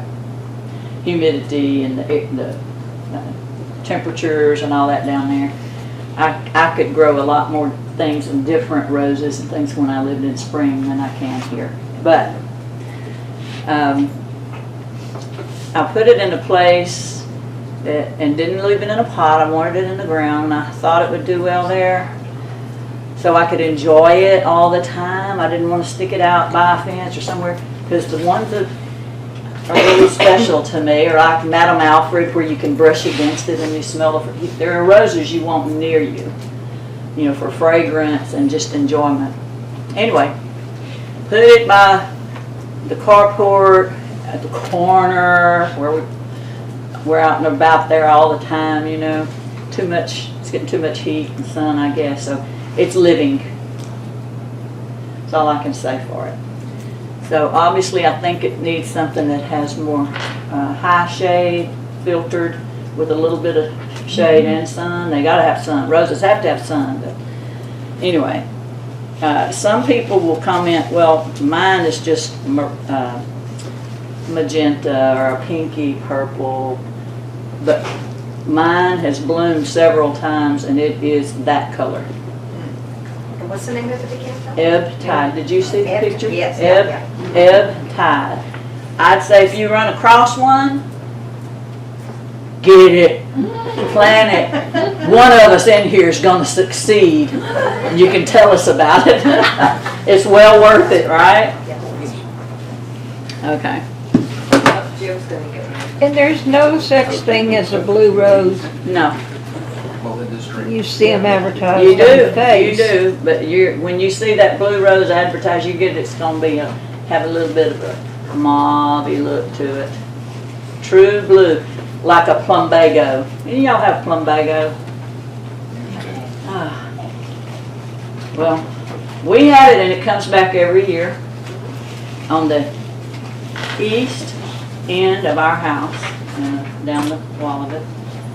And the border, they'll get up to about here, all the way down, just a cloud of blue. I just love it. And I have a skyrocket in that corner down there, and a skyrocket. Red and blue. Okay.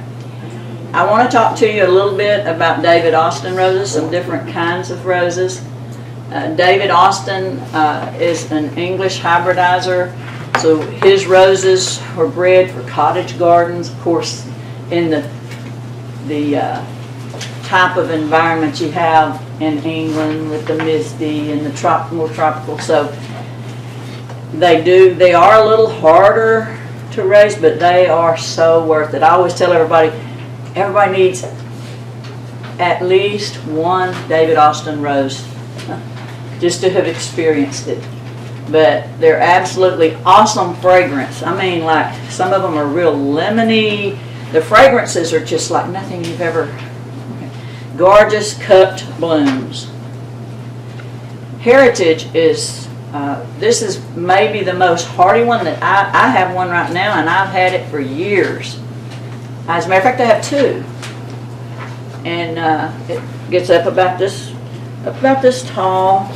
I'll cut it back to here, but it stays about like that. And it's not a big, heavily foliaged plant, but pretty well foliaged with blooms are about like this, and gets covered with them, especially in the spring, and then in the fall, and then a little bit in the summer. Is it a floribunda? Yes. And of course, now we're out of that class. We're not looking at things in that class, but yes, it is. But heritage.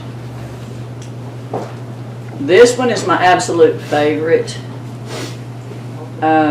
Abraham Darby.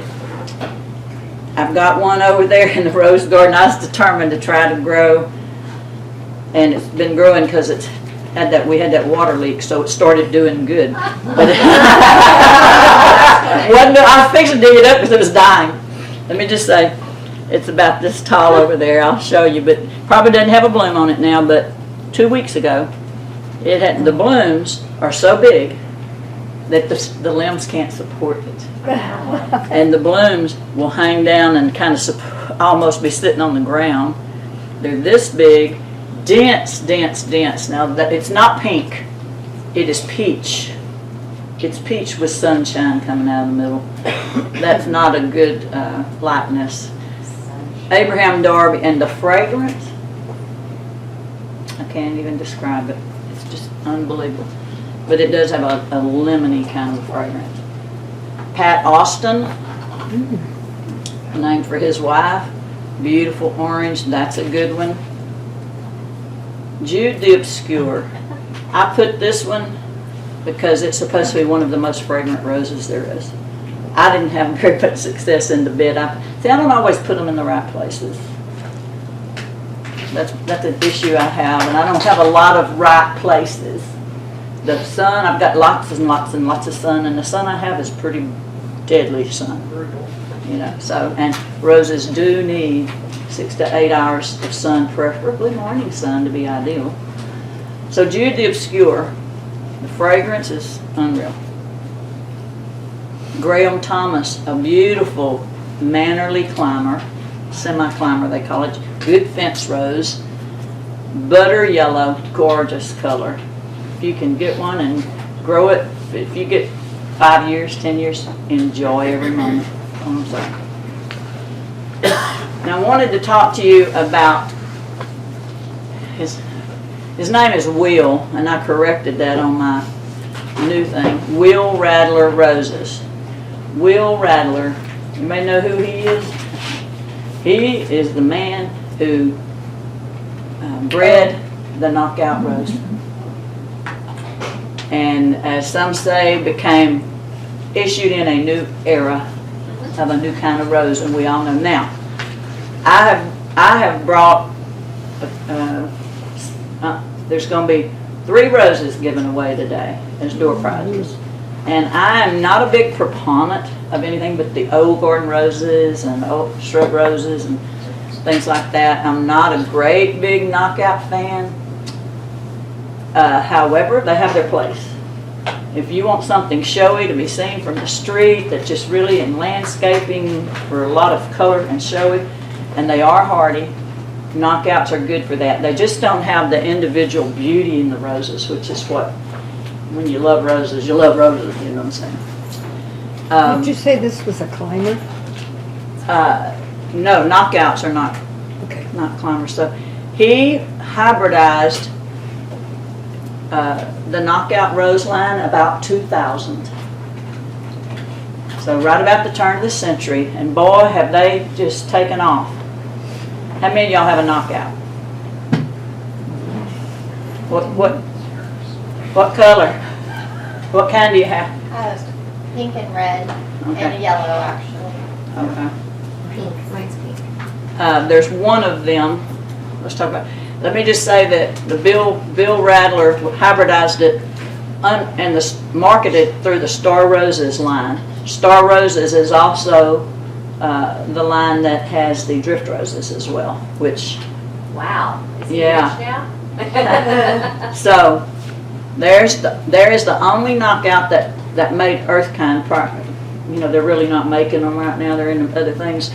But the kind of the first one, Rosa Rudraz, made Earthkind, and it's that red one you see most everywhere.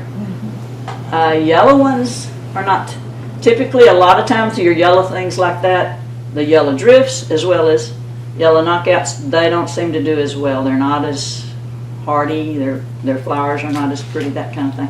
Goes back to the history we talked about. Okay, genetics. They keep trying. Everybody wants yellow roses.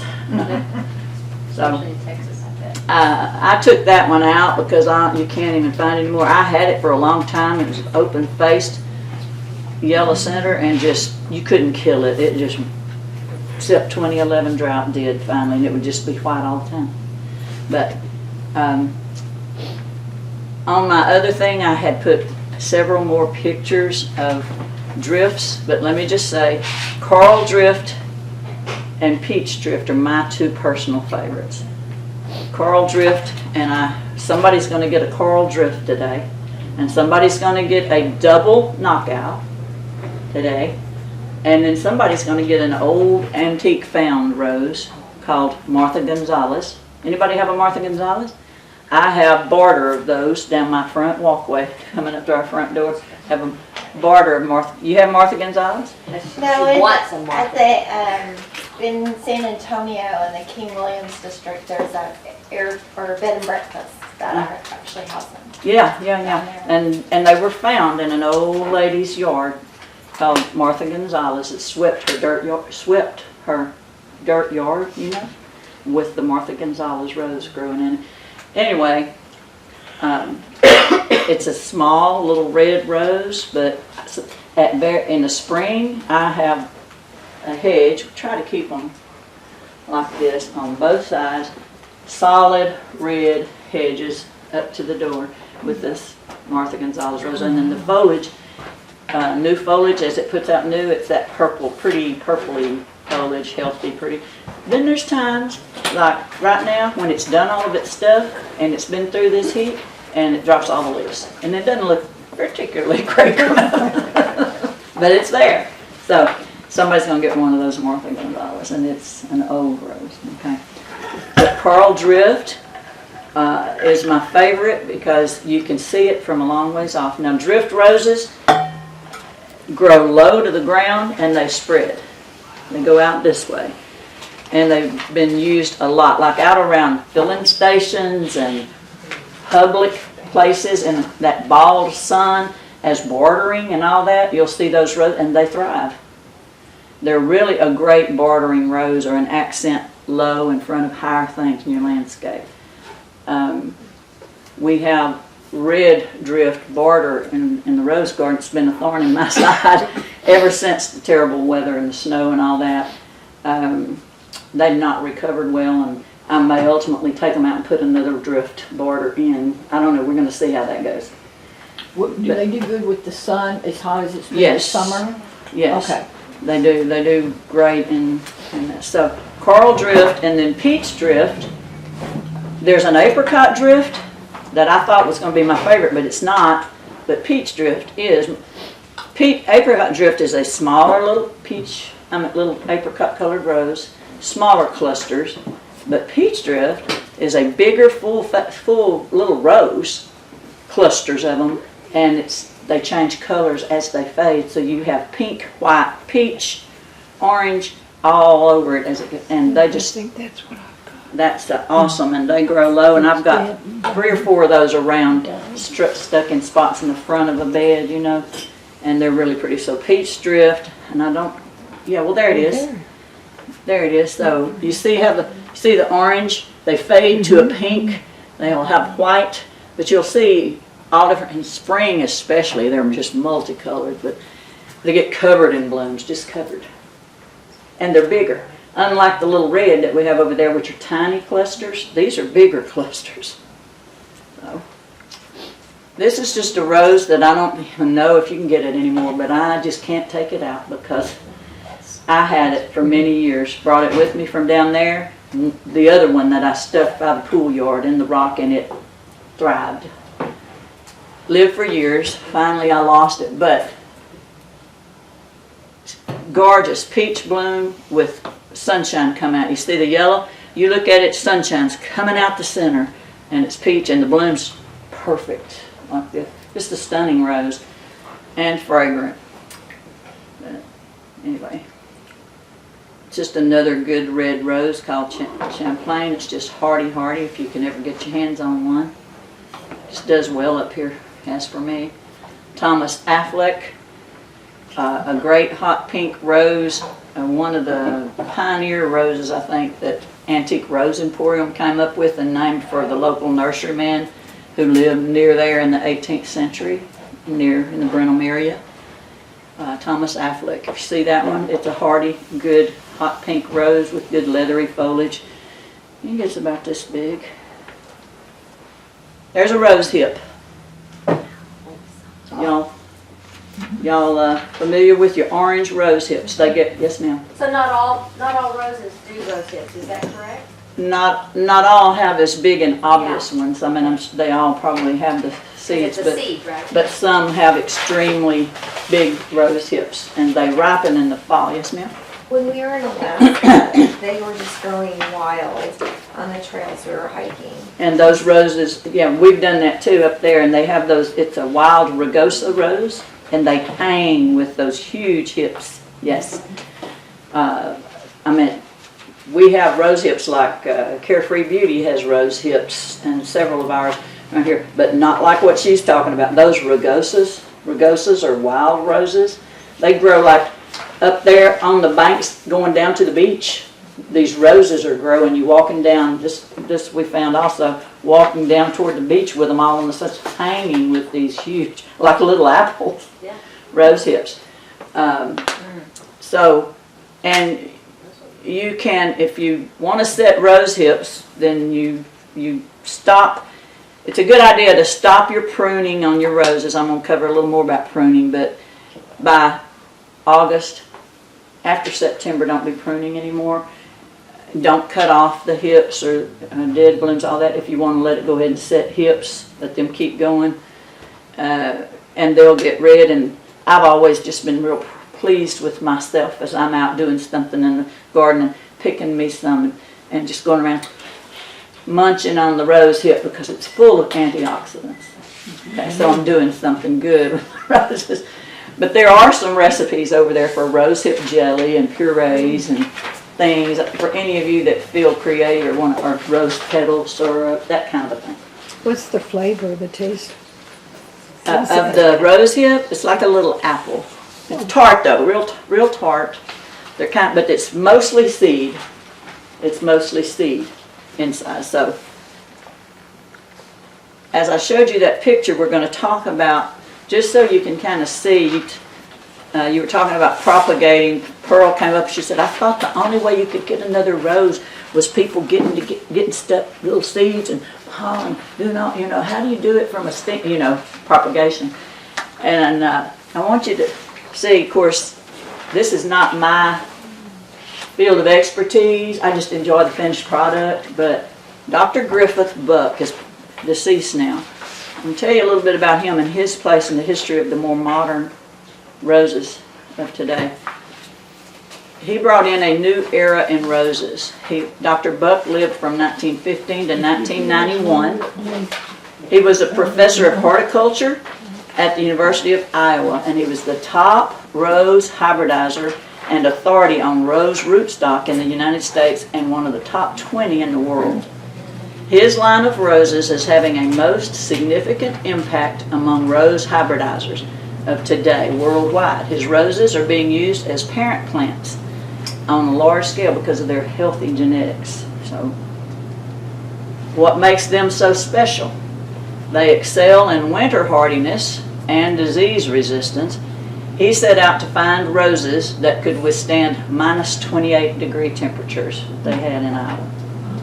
His first attempt was in 1930. This is a little key thing that I want y'all to see. First attempt was in 1930 with a cross of a wild Siberian rose, R. laxa, from Siberia. How cold is it in Siberia? Cold. It took 3 to 5 years after he had made this cross for them to bloom, and all of them looked like R. laxa. It was a failure. There was no cross. Now that's 3 to 5 years there. He contacted nurseryman Wilhelm Cordes in Europe for his input, and Cordes sent him a rose called Joseph Rothman that he felt might be good for his cross with R. laxa. I want to mention to you, I put these in my new thing, PowerPoint, and so you're not seeing it today, but you'll see the Cordes roses for sale, like Chambly sold them. There's a lot of roses under that, made by the House of Cordes, the Rose House of Cordes. They're rosarians and raised roses from the late 1800s forward. Okay, so they have a lot of good roses that still carry that name today. One of them we have in the rose garden is have a Savannah. It's out of one of their Sunbelt, I think. There's also, I want to make mention to you of some roses called the Veranda collection that I believe is under the Cordes. If you look up Cordes roses online, look up. This is a particular rose I have that has really done well for me in a pot. Cream Veranda. Cream Veranda. That's the Veranda collection, and there's several. Now that's the one I've tried, and it did really well in a pot. Just gets covered with dense roses, beautiful, perfect roses, about that big. I about that big, I guess, just hanging all over it, and it's a shell pink. But there's this brilliant yellow with orange around the leaves that I thought would probably be good. I haven't tried that, but there's a couple that look really good in that veranda collection you might look at. And then the Sunbelt collection. And the under that is this Savannah is a big pink rose about this big, fragrant, nice shrub. And the rose shrub over there just really does well. I don't think she's blooming right now, but she does really well over there. There is one called Desmond Tutu, or pretty sure it's Desmond Tutu, but Tutu, like Desmond Tutu, that's a brilliant red that Chamblee Nursery, they also landscaped yards, and they use that a lot. He says, you need to try that Tutu. You know, that's what his guy that did his land. I didn't, but if you're looking for a really big, nice red landscape rose like that size, it might be a good one. Okay, so that reminded me to mention the Cortez roses to you. So he sent him Joseph Rothman. He felt like that might be a good cross with Barlaxa. The first cross resulted in one hip. One hip. Inside that one hip were 5 seeds. They're big old seeds. That's why I say it's mostly seeds sectioned off. Inside that one hip with 5 seeds. Every seed sprouted, and 4 were just like Barlaxa, just like the other one had done. Wasted that 5 years, and all he got was Barlaxa. Not that great a rose, but one was different. His whole line, 90 of Dr. Buck's roses, descend out of that one plant. Isn't that amazing? That's how hard it is for them to get that cross. That's a good cross, and not just be junk. And look how long it takes every time. So anyway, Dr. Buck just planted the seedlings in an Iowa cornfield. Now I guess once he got one up, then he started crossing and got more, and that's how he got so many different varieties, you know. He planted the seedlings in an Iowa cornfield. They got watered, and they got nothing else. If they survived the harsh Iowa winter, then they had promise. For a rose to survive in that type of cold, it has to retain foliage. It's one of the things he cultivated into them. Has to retain foliage. Consequently, you know, that's why all these old garden roses that have the good foliage, the shrub where it's a good shrub, whether or not it's blooming well at the time, that foliage is necessary. Of course, we've been dropping it a lot here because of all the heat and the snow, which is a sign of their protecting themselves, by the way. Consequently, his roses that survived had a strong disease resistance and dense, healthy foliage. All these characteristics are very desirable to be bred into modern hybrids like Belinda String. Great foliage, modern hybrid. Carefree Beauty, one of our benchmark roses, was a Dr. Griffith Buck rose. And she'll bloom and bloom. Now, she got put in the ground over there in 2009, and she's still there. Not many are, but she's still there. Quietness is another beautiful shell pink big rose that he had. Winter Sunset. You can hardly get his because they didn't get marketed, because after he did all that he did, University of Iowa, just once he died, they just mowed over the big old pasture and forgot about it. Until Chamblee's started going and visiting with the widow, and they got these roses and started marketing these, of course, and then they started using all these fabulous roses in genetics and all this stuff. But they're still, now that they're gone, that's where you could find the most of his roses. You can get Carefree Beauty a lot of places. There's a few, but not all these. These are just some of his. Earth Song, that was one of Dr. George's over at A&M, one of his favorites. Polonaise, I've had that. looks hot pink, but it was red at my house. This rose, if you ever can get your hands on that rose right there. How many of those have we heard? How many of you had that? I got about 5 here now I've ordered for you. I don't buy that now. Distant drums. I had one. Oh, she was just going crazy. She was like this big by the barn in the broiling sun, out by the barn, and they're purple, a lilac, not the purple like the Ibtide, but lilac with a peach center. So on it you'll have peach, lilac, pink, but the rose itself is violet, lilac with orangey peach center. Absolute stunning, gorgeous rose called Distant Drums. Dr. Buck was a real fan of Jim Reeves. So he named a lot of his after him. He named one after old Pearl, the black jazz singer. Yes, one was named Pearl Bailey. He liked old music, but he loved Jim Reeves. So, but the story goes with that beautiful rose, she was very happy where she was, but I wasn't.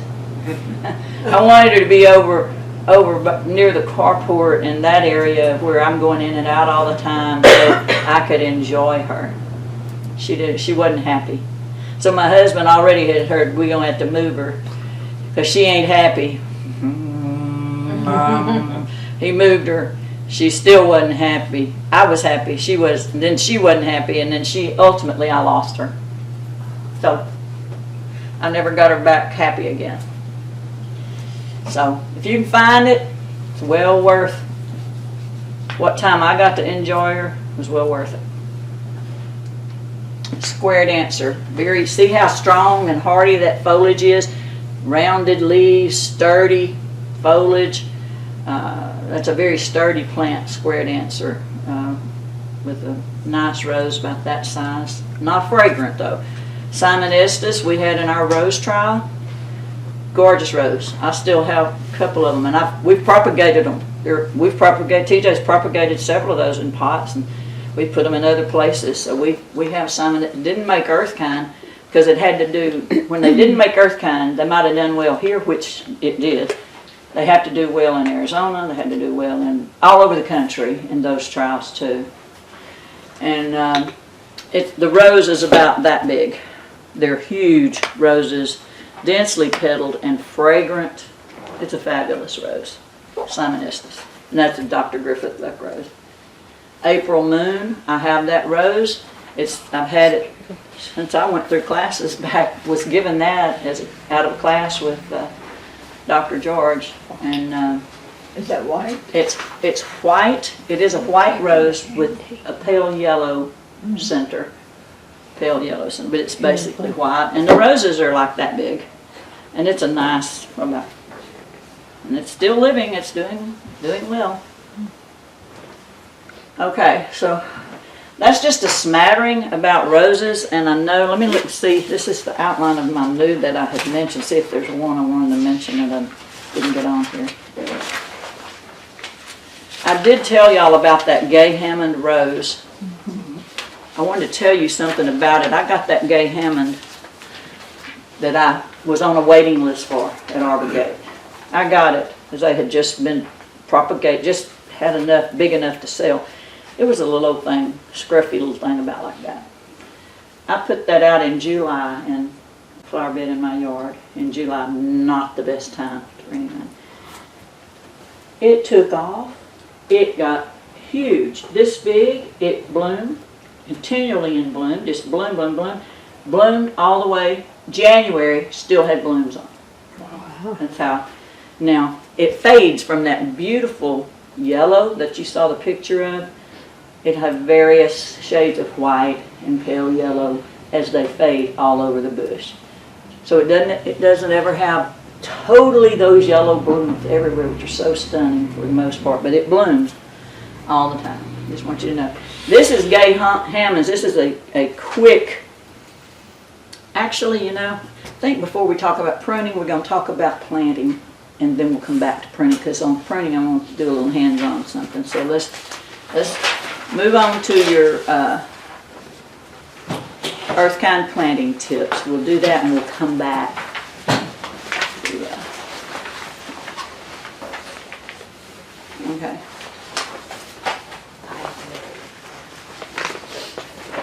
Earthkind planting tips. Ideally, always start with a what? Soil test. I heard y'all saying you hadn't got your soil test into Richard yet. Get your soil test in so you have your foundational check. So always start with a soil test. Bed preparation is key. I'm going to hark back to when we were putting in complete beds in that rose garden. I know that a lot of times now you're digging a hole. Yeah. So we'll talk about that too. You're digging a hole and not necessarily putting in a whole bed. But picture this, over there we had this yucky clay little patch over there. The huge water tower had been there and had been taken out. It has this high wire fence around it with barbed wire at the top to keep it, you know. And so we got this clay little postage stamp of dirt that was assigned to us for our rose garden, and we had to get started with that. Bed preparation is key. So first thing you do is you mix in 3 inches of good quality, fully finished organic compost, the best that you can give them, the best compost you can come up with. And that doesn't mean go get mushroom compost. That's not the best, okay? It's just remember about mushroom compost. It is good, has a lot of salt in it, but it's also had a lot of its nutrients utilized already too. So it's just so you know, for roses, Dr. George said a lot of people want to use that, but I don't. That's not my. You know, that wasn't in their plan. So, 3 inches. Work that in to the soil of good quality finished compost. Your air circulation is vital. Be sure to allow plenty of space between roses and more than the 3 feet that it tells you on the label. How many of you plant your rose and it says plant them 3 feet apart. Then they grow and then they're all like this. That's what I've always, was my problem always. He made us put them 10 feet apart. Wow. And I thought, I've never heard of such, because that meant I could hardly have room to get these roses in to 3 horseshoe beds. And you had to leave 8 to 10 feet between them. He said they will grow big, and they've got to have air. Air circle. Be sure to allow plenty of space between roses, more than the 3 feet. 8 hours of sun, morning sun preferable. That's in an ideal world. Drainage. Must have good drainage. Roses don't like wet feet. We have wet feet over at our garden right now because our city guys have been double watering because of the heat that we had all summer. He also had a leak that they got fixed, but he's been double watering, and I appreciate it. I said I appreciate that because 107 to 110 degrees we were having for a while, and it was necessary. But I think I'm going to have to get him to back off now and go back to, you know, because it's very, they don't like sitting in wet feet.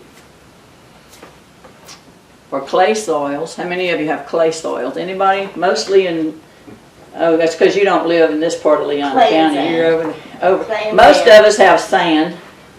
Like it just percolates, water just percolates right on through. Okay, but you have clay? Clay and Clay and depends on which side of my yard you're on. Oh, okay. Okay. Well, if you're planting, if you were making a bed like up in where they did the trials for this up in Tarrant County, in Dallas, for clay soils, and they did this all along the roads and the highways. They just clay everywhere, and they would aerate with expanded shell. Now, you know, you can do it with pebbles and gravel, but if you get your hands on a bag of expanded shell, and they have it at Arborgate, they sell it by the big old bag. It's great to work into your pots, or they would just put like aerate and put a layer for clay soils, work in the expanded shell for aeration. I'll just pass that around. That's y'all That's what that is if you get a bag of that, but I'm sure pebbles, you know, small rocks, that kind of thing, but for aeration in clay, because clay holds the water and then they sit in it. Okay. You can also work shale or stone into existing pots that have hardened and compacted. For watering, drip irrigation is best. We put in a drip irrigation system at our rose garden because we were required to use that kind. As soon as our trial of 3 years was over and we got a grant to use it as an educational garden, and so we got some landscapers that came in and all this with this grant. They took out our drip irrigation and they put a sprinkler system in, which sprinklers are okay if that's what you got, and I'd be happy to have one where I live because I don't. But they're not as good as drip irrigation because it only waters the roots, and it also saves water.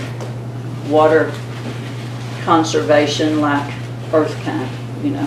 Sprinklers waste a lot of water where drip irrigation doesn't. So drip irrigation is best. Do not get water on your foliage unless it's early in the morning so it has time to dry.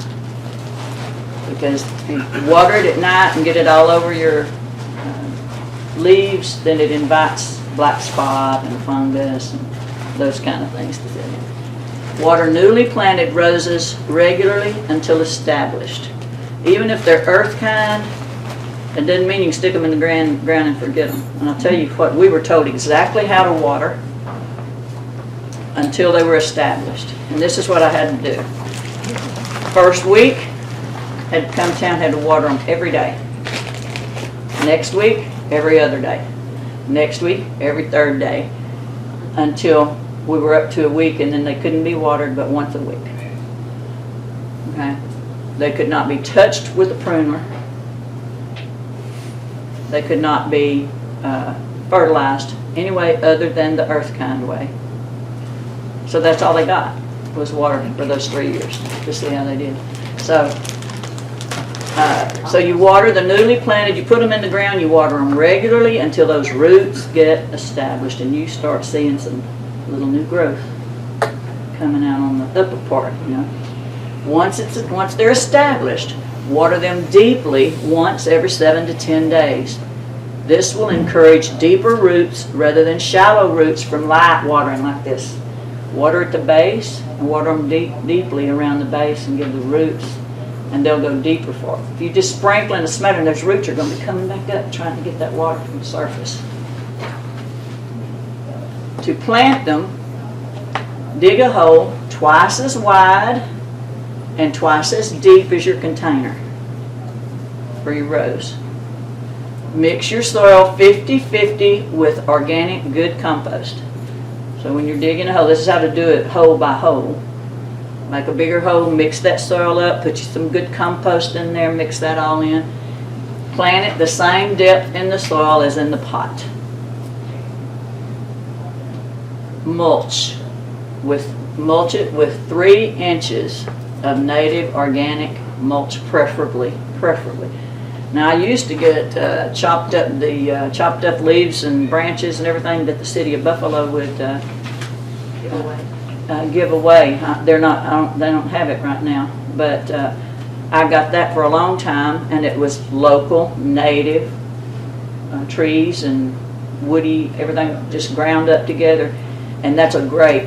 It's like natural compost with your native stuff. It's like TJ's mother, when we were newlyweds, she would give us to dig up a shrub. She'd say, now go out in the woods over there and get some of that leaf mold. Rake that stuff off the top and dig you up some of that leaf mold. That's what the old folks. His daddy was born in 1895. My grandpa was born in but his daddy was born in 1895 and his mother in 1905. So they were pioneers. They were truly pioneers and had grown up that way. So back then, this is an old process that's become new again. Earthkind. She would tell us to go dig up the leaf mold out from under the woods, and we'd take back a bag of leaf mold, and we work that in with around our plants. Same concept as today, and this is the Earthkind way of planting, is to use the best, when you plant, give it the best compost, buy bags of compost or your own compost if you make your own. I have hauled it in by the trailer loads from Nature's Way Resources in Conroe, because they have the best Nature's Way resources. You can buy it by the bag there too, right in Conroe, right off the freeway. To me, that's the best place to go get it that way. But you can just get bags and just with your planting a rose here and there, mix you in some of that, and then you mulch. You mulch with 3 inches of native organic mulch. And if you can't get the buffalo kind, that kind, now this is Earthkind way. Everybody books at me about this, but I only teach it that way. I don't use the dyed ones. Don't use the red mulches and the black. Everybody in Houston with the landscaping, they use the black mulches or the red. Don't use those mulches. Preferably not cedar. It won't decompose. Everybody wants to use that. They think it's the best because of the termites. Well, it won't decompose. What you want is native mulches. Buy it by the just a native Texas, like a Texas mulch. You can get the bags. That it's okay to do pine, but not all the time. Not totally pine all the time. Pine's good for acid because it is real alkaline up here. But if you're buying the bags, get the native hardwoods, or the hardwood mulch. What you want is a mulch that decomposes, that becomes your fertilizer. That's why Earthkind did away with the necessity for fertilizer. Those roses in that garden have never been fertilized. That soil over there went from red clay over the years to all we would do twice a year. We would add another layer of, which right now I'm behind on putting in a layer, 3 inches of mulch. Another layer of mulch. Since '09, it's been getting that mulch, and that mulch has decomposed, and the bottom has become the fertilized. Until it's got earthworms working it, it's just rich dirt in there, all from that. So, key thing is that mulch that becomes the compost, the organic material needed for the rich, fertile soil as that mulch decomposes. Cypress does not, cedar do not decompose easily. This also helps, of course, control weeds and helps retain moisture, which we know to use it for that. The Earthkind mantra: compost once, best you can give it, and mulch it forever. Mulch, mulch, mulch. That mulch becomes your fertilizer next year, and just continue that. So that's the Earthkind way of planting. You asked a question a while ago about when to plant. Mindy, I wanted to call you Misty, but it's Mindy. Yeah. It's really, you'll find more of your roses for sale in early spring. The earliest in spring that you can, ideally, I like to plant in October to November because it gives the roots time to establish through the winter and be working underground on building roots. I would sure mulch it really, really well if we're going to have a winter like we've had the last couple of years. So, but while basically, rule of thumb with roses, as with shrubs, trees, plant it when the sap's down. When the sap's down, when it's in dormancy, when the trees have dropped their leaves. So that's always November through February. During those period of time, the sap is down, the leaves have dropped, all the growth is going to be concentrating under the ground on the root system. Okay? So, here's some transplanting and miscellaneous tips from Mark Chambly. Transplant your roses from November through February while they're dormant. Prune them back when you transplant. He says about 18 inches to 24 after. I don't necessarily always take them that low, depending on how big they are, but you definitely need to kind of top them and when you put them in the ground, where they're not laboring to maintain up here when they need to be laboring down here. If that makes sense. Prune around. What's the rule of thumb for pruning of roses? Valentine's Day. Think in your mind, oh, it's Valentine's Day. I got to get out there and prune my roses. In the old days, when I had my little Kmart rose bed, honey, it was required. You better do your 18 inches from the ground pruning. It was a necessity. Now with OGRs, you don't have to prune. You prune to maintain shape, height that you want to keep them. And rule of thumb, say you've got a rose, you like to keep it about this size. You don't want it to be up here. Well, by the end of the summer, it's over the front of the house, over that window that you want it, under the sill of that window. You want to take it down to about a foot below where you want it to get by the end of the summer. So bring it down. If you want to maintain, you said you're maintaining the size of that rose. You have to stay on top. Bring it, just every year when you prune, maintain shape and size is what you want for where it is. Always notice on the tag or whenever you get a rose, the details of that rose. How big it says it's going to get. It's going to get 3 foot wide, 4 foot tall, 4 foot wide, 3 feet tall, 6 feet tall. If you don't pay attention to that, you're going to end up with in the front of your bed out here. And you got another little 3 foot rose back here, and you got a 6 footer up here in front of it. That's not good landscaping practice. So these books, if you get your hands on one from Antique Rose Emporium, one of their catalogs, one of my little kid Christmas toy wish list that I was circling everything I wanted my daddy to buy me, I guess. I want to just read to you how you would order through here because it has such detail. Not that. Let me try this one.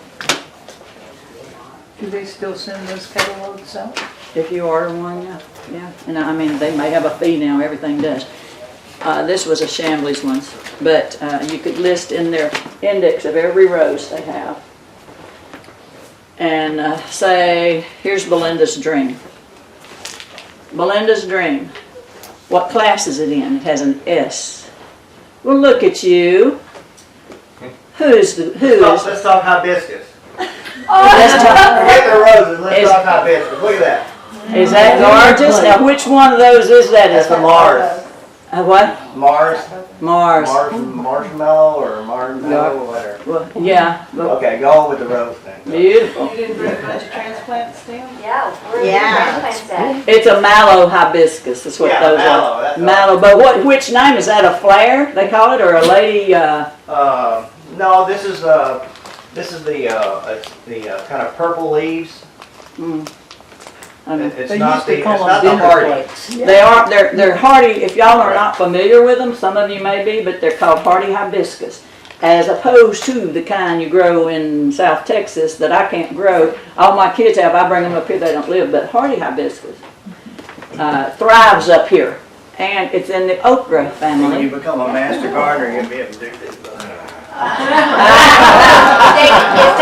that bloom only alive for one day? Is it That's why I plucked it. Well, they last about 2 Yeah, they'll bloom and drop, but boy, aren't they worth enjoying. Yeah, you pay attention so y'all can do this. Go to Bobo's, they have them this week. They will die completely and come back every year. They'll die to the ground. So cut them off and just leave stubs of the stems, leave them. They're called hardy hibiscus or the mallow family. They're in the okra family. If you know okra, the big blooms that they have. Yes, ma'am. They used to be called dinner plate Yes. hibiscus. Yes, the dinner plate. You would judge them by their size. You had the dinner plate, you had the dessert plate. And the Confederate rose, it's not a rose, but if you know the one that's the Confederate rose, it's a densely petaled one of those. So. Also in that line of thinking, I want to mention the Althea, which is called the Rose of Sharon from the Bible, but it's not actually a rose. That does really well up here. And I do want to go through our green book in a few minutes before we leave because I just want to touch on a few Texas superstars that I know personally that do well here. Anyway, in the book, it says, what classification is Belinda's dream? Well, she's an S. And in the cover you have, they'll list classifications and how they abbreviate them. So, okay, it's a shrub rose. What color is she? She's soft pink. What's her height? 3 to 6 feet. Now that's a big difference, 3 to 6. Okay. What width? 3 to 4. Is she fragrant? Yes. What is her date? 1967. What zone will she grow in? What zone are we? 8. 9. 5 through 9. What? And so it's listed that way. It will also, some of them will have an R for remontant. So you'll know, it doesn't say ever blooming, it'll say R for remontant. That's why I wanted you to know that word. Okay, so just so that's how they're listed, and you can go through if you get one of their catalogs and it tells you, and then you can think, oh, I saw that picture of that one. Although it's exhaustive, I didn't even begin to show you all the beautiful ones that I love. Okay, so prune around Valentine's Day. We talked about the reason on old garden roses and all these. It's not necessary for them to thrive and for you to take them down like that, but it does stimulate growth. Why we couldn't touch them with a snipping shear and a pruning shear in that garden, it would stimulate growth. And that we can do anything to help them, okay, in the trials. So he said it's okay to use a high-powered spray of water early in the morning, like with your big hose sprayer, for like 3 mornings in a row to get rid of aphids and spider mites, because they don't really recommend that kind of water on roses. And to plant a rose in a container, it needs to be at least a 15-gallon container. Boy, have I done wrong on that a few times. But the bigger the better. Okay. Uh-oh. Uh-oh. And now she's This hitting one- every button. This one ends, You want to go back to the pruning though, right? I do, yeah, that's where I was wanting to go back to the pruning. Back to the pruning. And you did, Mindy, ask a question about propagation. So y'all had that propagation class, right? What did y'all propagate? I love those gals. Everything but roses. A lot of coleus. Everything but roses. We did coleus, English ivy, not English ivy, Mint. yeah, mint, Swedish ivy. Swedish ivy. Oh, okay. A couple of rosemary, yeah. Oh, okay. Radishes. You can just about take a cutting of most any woody thing and grow it for the most part. But as far as roses, and like I said, I'm not that person. That man over there is. But I do help him with cutting it. And you do need to have a couple of bud nodules. We'll talk about them in a minute. But bud nodes on the side, the nodules on the bottom to go under the ground, under the soil. Do you have to score it?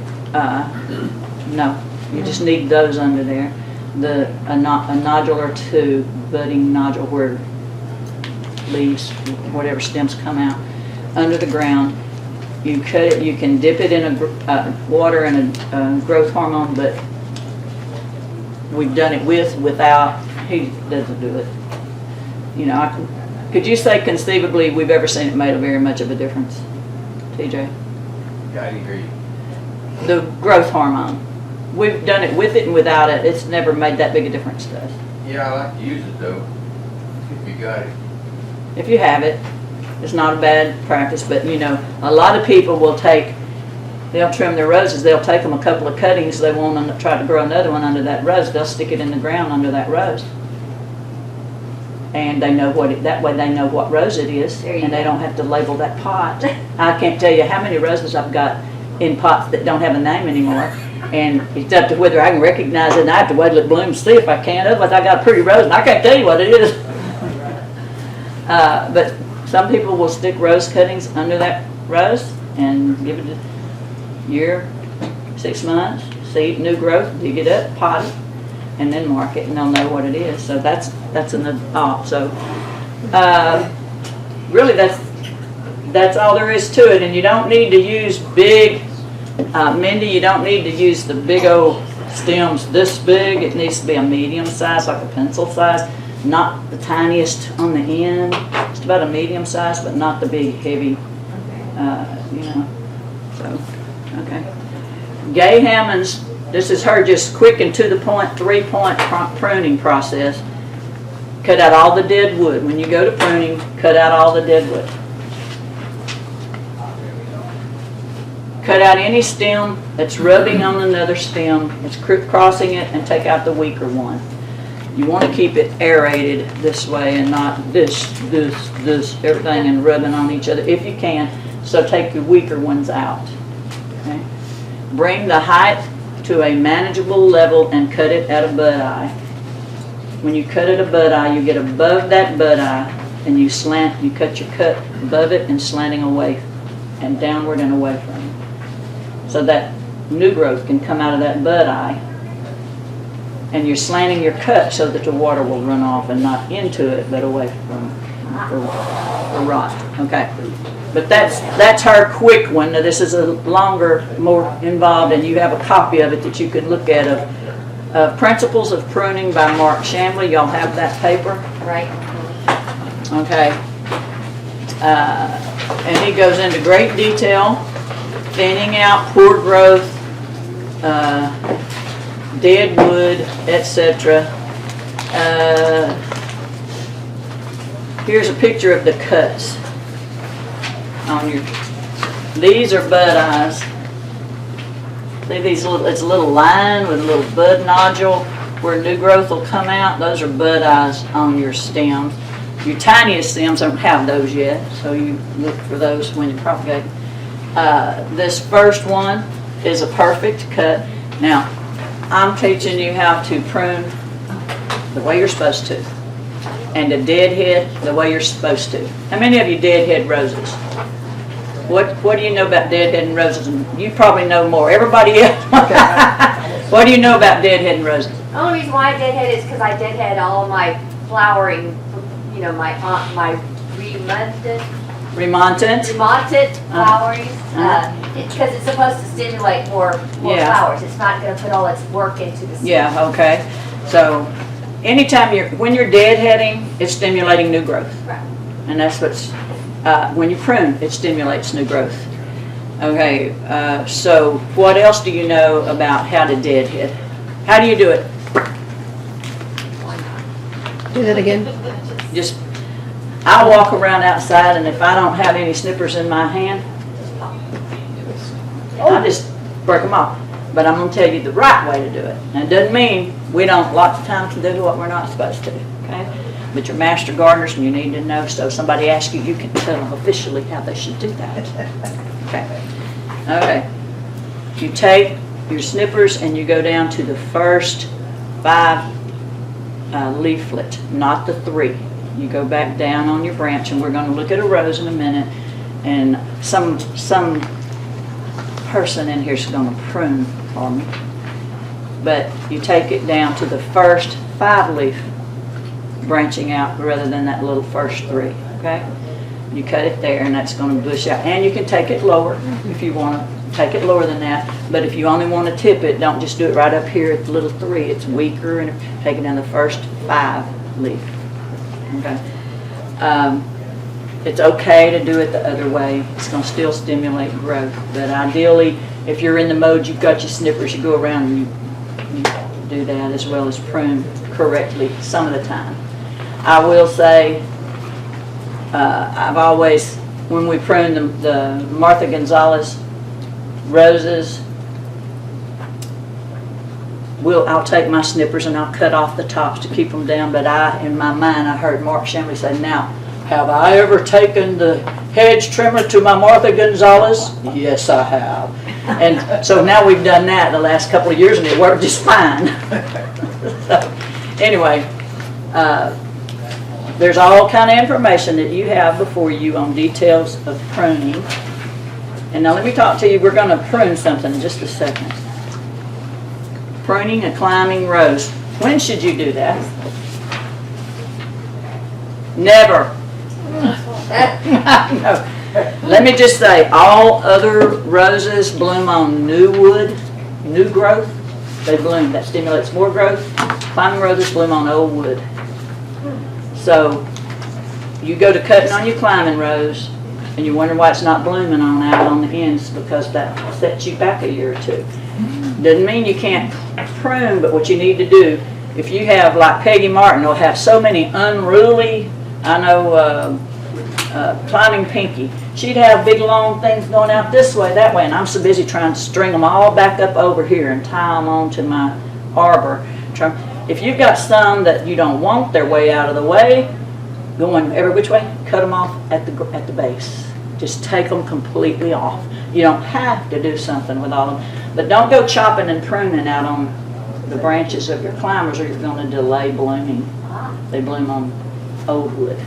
So the older they get, the more they'll bloom. Plus, if you'll lay them out on an arbor or on a fence top, the more you can spread them out facing the sun, you're going to have blooms all the way down them. Then if they're all worked in and hanging down, they won't get the sun and won't have as many blooms. I pruned my father's climbing rose one time. It's gonna kill me. I was only trying to help. Oh yeah, they were everywhere. Well, sometimes if they're taking over, you just got to do what you got to do. He was ready to strangle me. It was awful. I've got climbers on the fence that have just died and back. They're still living, but they died way up onto the limb with the drought and freezing, and you've got to cut that dead end off. Now, if it's just dead wood, you've got to do that. But for pruning's sake, no, don't go cutting middle of a good, healthy, long thing. Just, keep running. So, okay. So, pruning a climbing rose, transplanting roses, we already did that one. So, pruning the climbing rose, we already did that one. Okay, so now we're going to get a rose and we're going to prune. I was thinking, I think it's one, but we're going to walk over to the rose garden just so you can see it when we're finished. So we're going to prune for a second. So get your green books. Before we do that, I want us to glance through these just for a moment. These are Texas Superstars. This is from 2020. I'm sure there's a new update. These are wonderful. They probably hadn't added but one or two things. Look in your book, see if you have a sticker in the front. If you have a sticker, raise your hand. In the front page of your book. Where's your sticker? It's like The a little postage stuff, the stamp. stamp? Yeah, like a little postage stamp. Hold your hand up. There's only three. There's only three. Who got them? Oh, you don't have it? She has it. I said you can have it. Oh, she cried, but she didn't get one. You are the three that are going to get, three that are going to get one of the roses.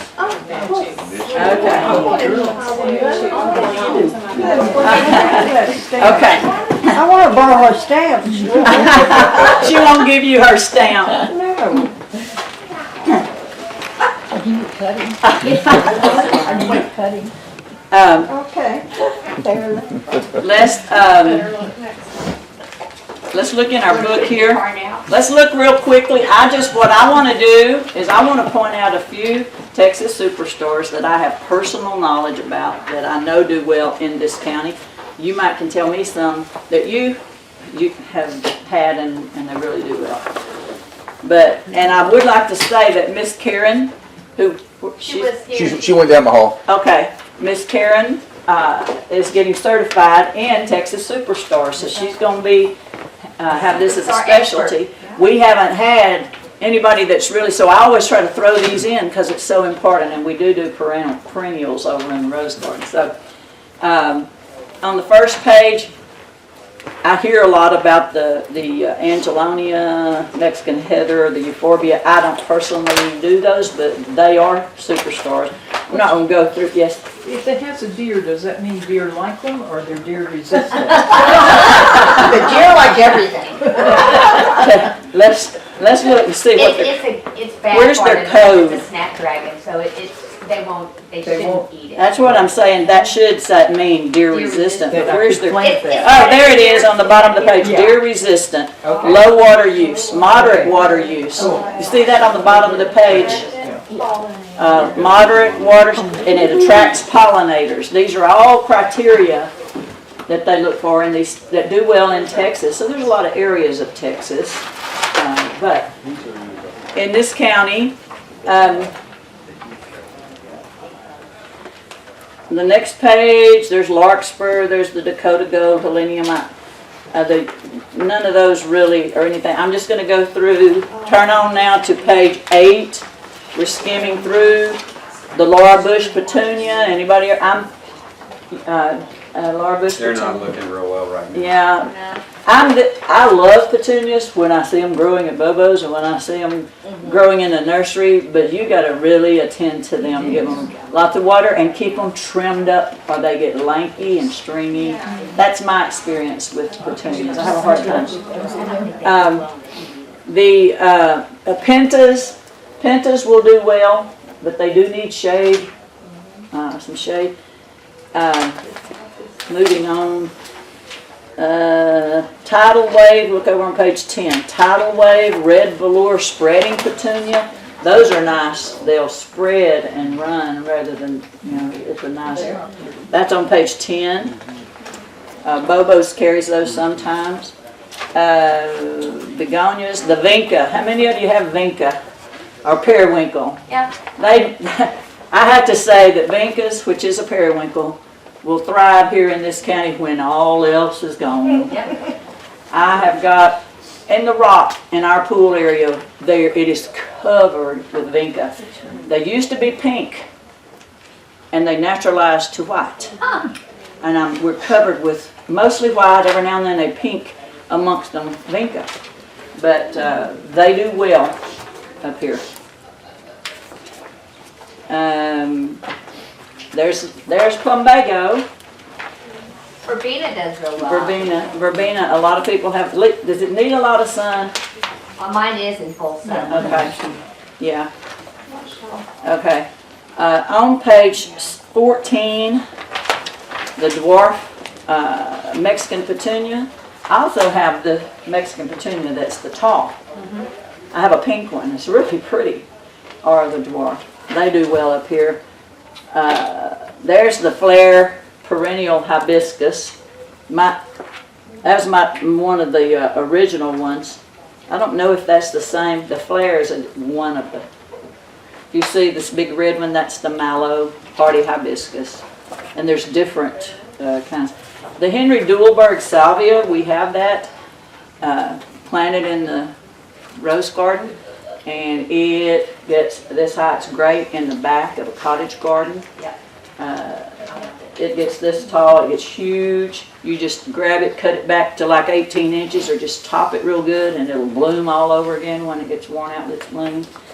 And if you want salvias that are more mannerly, and you want that spot of blue in your flower bed, you can also get different sizes that are not Henry Duelberg, like a Victoria.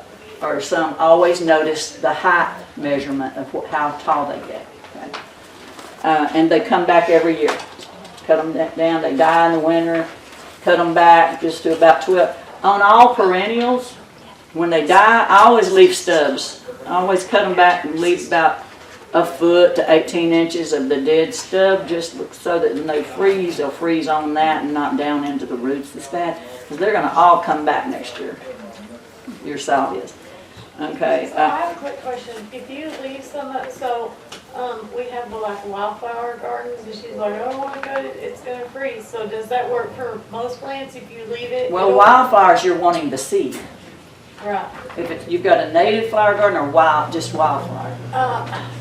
Native wildflowers is you're wanting those heads so they reseed. So when you're cutting off, you're losing those seeds on the top. Well, she saves that, The but seeds. we're worried about it.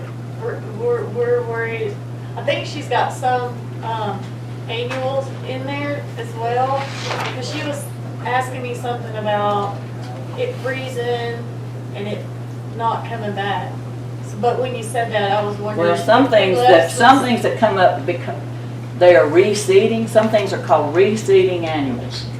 And those things that drop those seed heads and come back, they're not coming back from roots. They're coming back from the seeding that they have dropped. But if they're coming back from roots, it's okay. But I would always not cut them to the ground. I would leave a stub like this. And it may be just dead, but at least it's not this tall and all. Yeah. Okay. And then if you notice on page 15, there's John Fanick phlox. Anybody have John Fanick phlox, page 15? I finally found it, and I found it, as a matter of fact, at Antique Rose Emporium. First time I planted it, it wasn't happy. It didn't make it. I was determined. I got me another one, put it in a different bed that had a little more shade and filtered sun, and that thing comes back every year. It blooms. Yeah, because it says If zone you see, 4. huh? It says zone 4 in the book. I didn't even look at the book what it says. Well, And it that grows far in the shade? up and this far down, so it does well down here in the south too. So it'll even, it's bottom line, that's saying it'll even grow in zone 4, you know, which is pretty high up. Hardy does that, well, I don't know if you would call it hardy, but it lives in some form. Yeah, it's hardy to that point. So I'm just saying, the plant is this tall, it gets this tall, about like this. Several of them come up in the ground. Every one of them get this big bloom like this. It's like this big around a head of those blooms all over it, and they last. They stay in bloom like that for a month. Wouldn't you say, TJ, hadn't it been a month, 6 weeks, they've had those big blooms on the top? Once you get it going, it is well worth. And each stalk has a bloom. Right? Yes, Isn't that how it works? a whole head of a bloom, and it just lasts, and it has fragrance too. It's nice. It's really worth it. Next page, there's the Lord Baltimore. That was the dinner plate. Remember the old Lord Baltimore, Peggy? That was the dinner plate. Huge bloom of the hardy hibiscus. Mexican bush sage is very hardy, very good. This is a smaller and different colored of the same hardy hibiscus. Mystic Spires salvia, they're a dark blue and they'll grow tall, big, but they're very dark, beautiful blue. Look at that, that's a hibiscus on the end, the pink flare, the white one. Over here, this Turk's cap. Any of you have Turk's cap? You got red or pink? I have a pink one. I've got a coral and a red. Okay, I have a pink, and it's huge under a tree in the shade, and it is huge, and it's blooming. You know, I didn't know if under the tree it would. Victoria phlox, I don't know how that one does, but if it does like the other one. This Duranta, does anybody have a Duranta? That's on page 21. 21. This is a perennial annual. That and the firebush I've got some experience with. Yes? We have 2 of the Durantas. One's white and one's purple. Okay. And they come back every year. Oh, okay. Where do you have them planted? It's around our fire pit. Facing north or on the south side of a protection, or? Nope. It gets It's out in the open. full north winds and stuff. It does. Okay. Wind's coming from, it's here and the wind's coming this way. Okay. But they came back there. We have a purple, the blue purple one, Duranta, and it has their hanging blooms, and then after they bloom, they get the hanging gold balls. Call it golden string. What they call it has another. They call it the Brazilian skyflower. They also call it the golden teardrop plant. But anyway, it's and it does freeze back. But ours came back. Ours is new to us. My son-in-law potted it for us. Is it in a pot? No, we put it in the ground. You can put it in a pot. Because I grew them in Galveston, but I was afraid to try. You can put it in a pot, but ours is in the ground, and it came back. Both came back, as a matter of fact. So I didn't know if they would. But let me say this about it. The gold teardrops are toxic.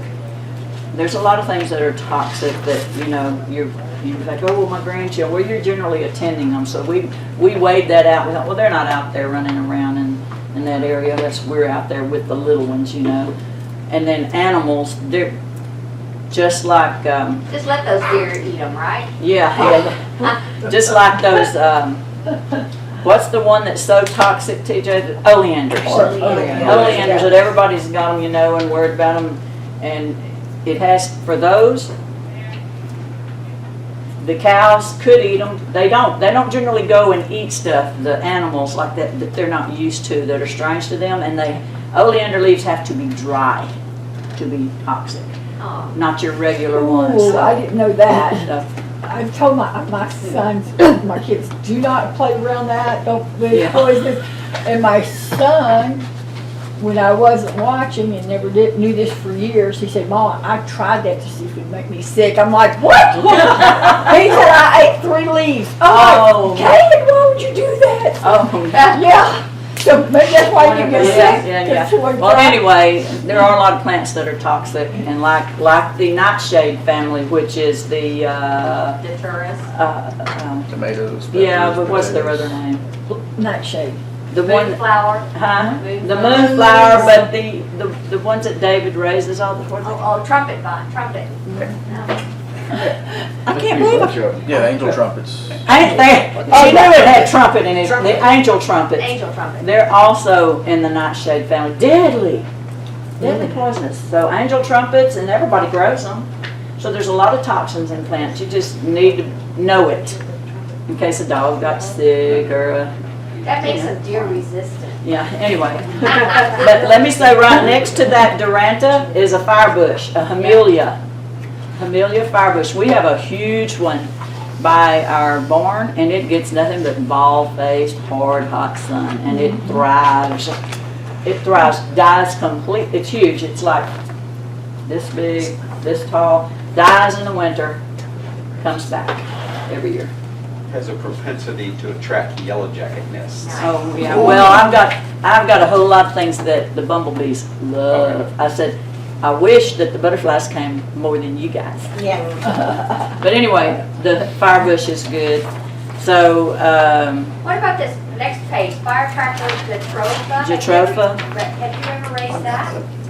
well, I was not successful with that one. Oh, I was gonna say, it looks pretty. It says tropical climates down in the, to me, my kids had one.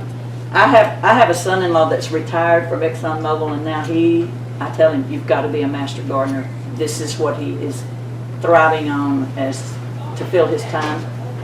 And they can grow all this stuff, but then they're in Conroe.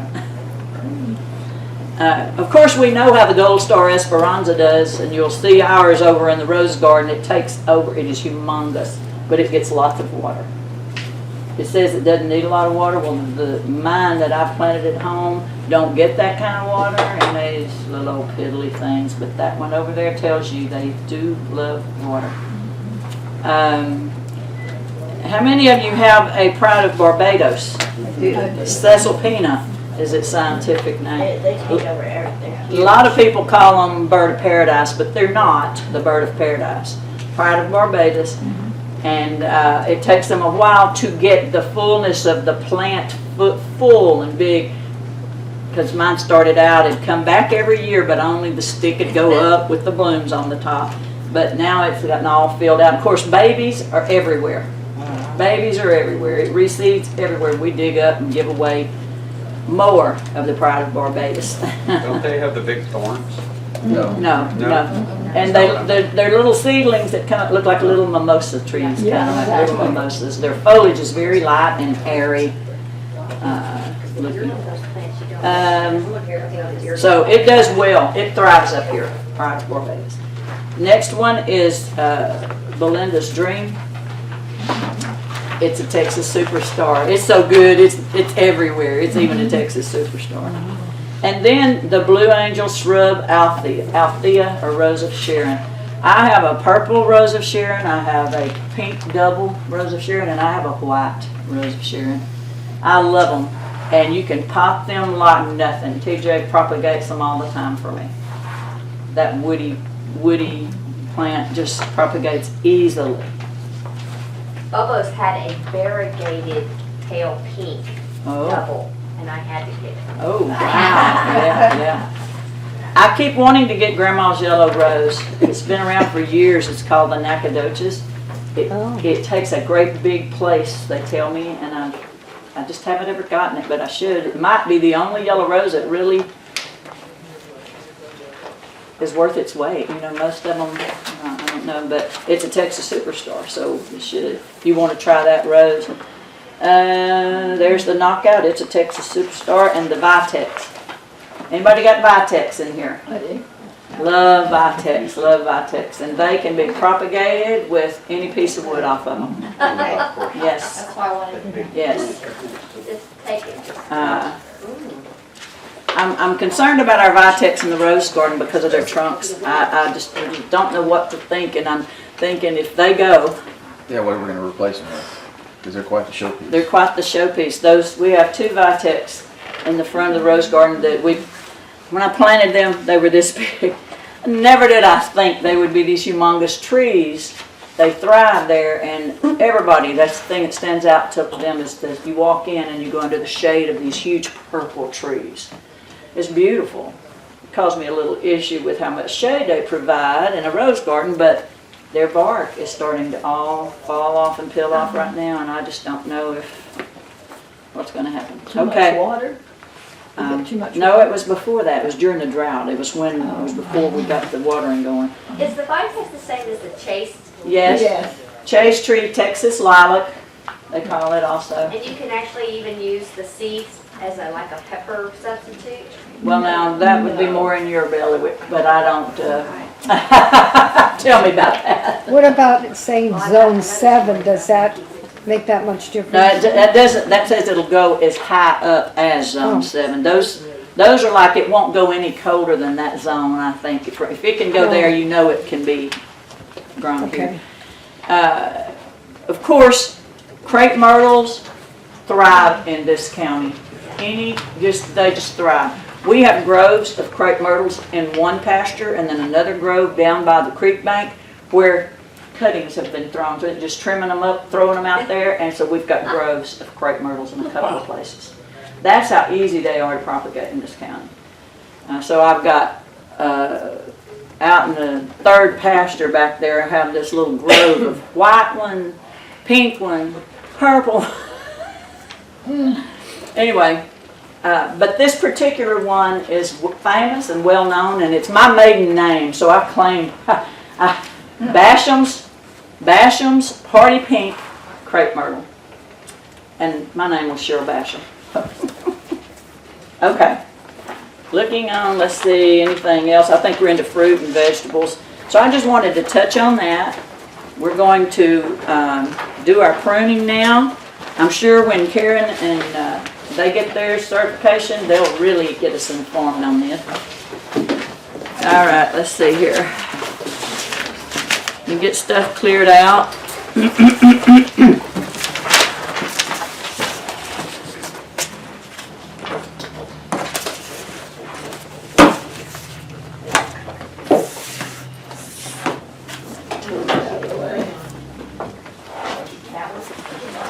I got to find the one I want to prune on. Someone says she's already would like that. She's already planted. She got the sticker. She got the sticker. Okay. All right. Well, You can trim on it. Yeah. All right. Let me. You'll bring all of them up, and I'll carry this over. You wouldn't.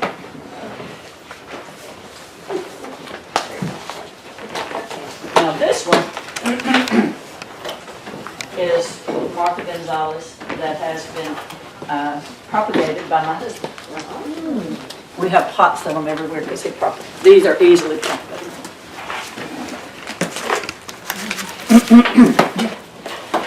If you notice these delicate leaves on this, it's definitely a China. You can tell that. Soft, silky petals. And you see, if you can see all these deadheads, that's how covered it gets. And these little open-faced red, I mean, they're not great roses, but it covers, it's just a carpet of red over it. So that's the Martha Gonzalez. This is a drift, and this is coral drift.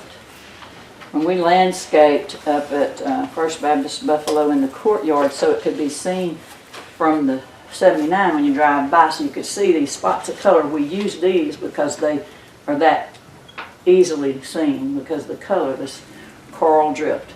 One of my favorites, and it looks kind of big here, but when you put it in the ground, they'll grow up about this, not that big, about this tall and just solid. They're continually blooming all the time, all summer. Bloom, bloom, bloom, bloom, bloom. Okay. And then this one is double knockout. Ooh, it got broken, look here. Okay, okay. So this is double knockout. It's not the one that made, it's since the one that made Earthkind. That one is more of a single bloom. These blooms seem rather small.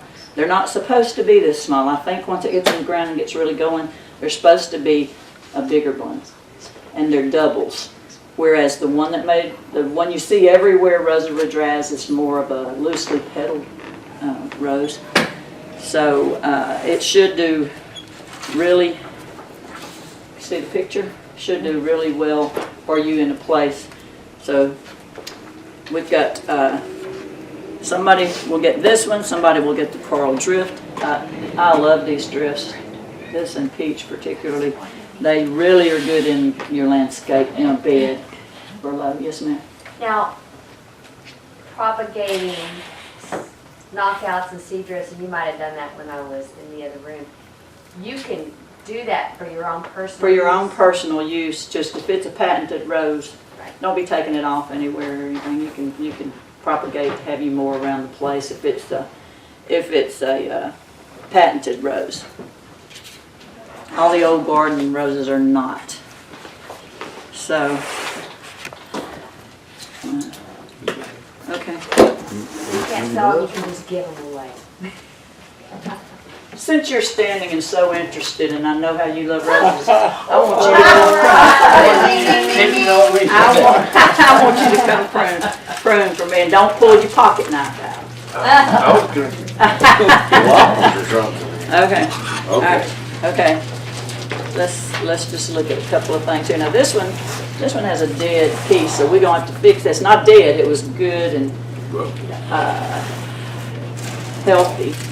Well, I'm gonna take that one off for you just so I. Okay.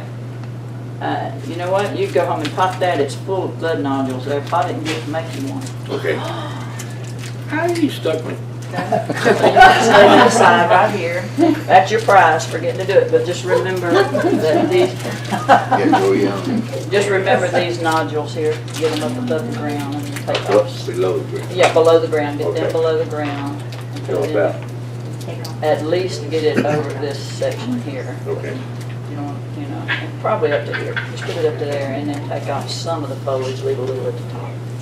Keep And it don't let moist Roxy walk in your and out of garden. the It sounds sun. like she's gonna Out of freeze the that sun. Not in the bright sun. Okay. I was bad, and I went ahead. I couldn't stand it because it had dead wood from the base, and I should have left it. I couldn't stand it. Before I knew it, I said, oh, I should have left that for them to get off. But bottom line is, we got this. It had dead wood, a whole dead stem from the base coming up here, and you just take that and you snip it as close to the base as you can, and just take off that dead wood. And there was 2 or 3 off the base there. Now, if I want to, I don't want to take off all the blooms, so here's a dead head. Then I'm just gonna snip the dead head out there. So there's not a lot to do to this one. I could cut it back and make it smaller, but somebody's gonna take this home and they want to have a bloom or 2 on it. So these, you would actually cut off too, right? You could, yes. Yeah, that's just some dead heading. And we're going to see more of that over here on this other one. Now this one is a drift. I don't do a whole lot of pruning on a drift. The less you prune a drift, the better. And sometimes you will find on your drift, you will find in winter or different times, you'll see some what looks like dead wood. And don't go snip happy because it may not be dead. It might have just dropped some leaves and then it'll come back out. So I don't do much pruning on that. So where's that other one? Set that one out of the way. This one, okay. Okay. TJ, take this one out of the way too so they can see what Jim's gonna do here. See what Jim's doing. So what are you gonna do down there? No, I'm gonna cut the whole thing off. No. I'm gonna take that off. You're gonna cut this dead wood off here. Yep. Okay. Where does it originate? Find where it originates and take that dead wood off. Do you have to worry about sterilizing your clippers and all that kind of stuff? Not unless you've got some severely black spot diseased plants. But I always, if I pick off diseased black spot leaves, I put them in my pocket and go throw them away. I don't drop them in the ground around it. It's just a rule of thumb. Is he trained like What's he white trimming? wood? He's cutting dead wood up now. He's deadhead before I told him to. See, he's hard to control. No, that was dead. This is deadhead now, right? Would you take that below where Are the, there pictures this of that in the part pruning? What we're going to do is, all of these are dead. mm-hmm, So what you're going to do is you're going to snip that right above this 5 leaflet. You see these little bitty leaflets? We're going to take it to this first 5 leaflet and deadhead it right there at a slant away from the leaves. At a slant away from the leaves. that is like away from the leaves. Away from. Okay. At a slant away from this leaf set bud joint. Okay. Are you getting close enough to? I'm still not sure what you're I'm going talking to show about. you on Yes, that I one, 'cause can you're going to do some see more. from Okay, I'm going to do it. Okay. At a slant away from The leaf where it that you're goes leaving. in, so water will run off. If you cut it flat, Okay. water's going to go straight into that little cut in and be more raw. Okay.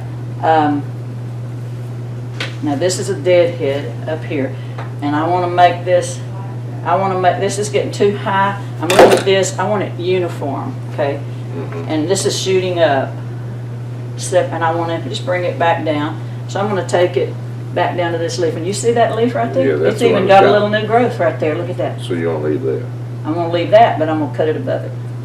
Okay. Away. Away from. Away from. Away from. So you got So you gotta like this.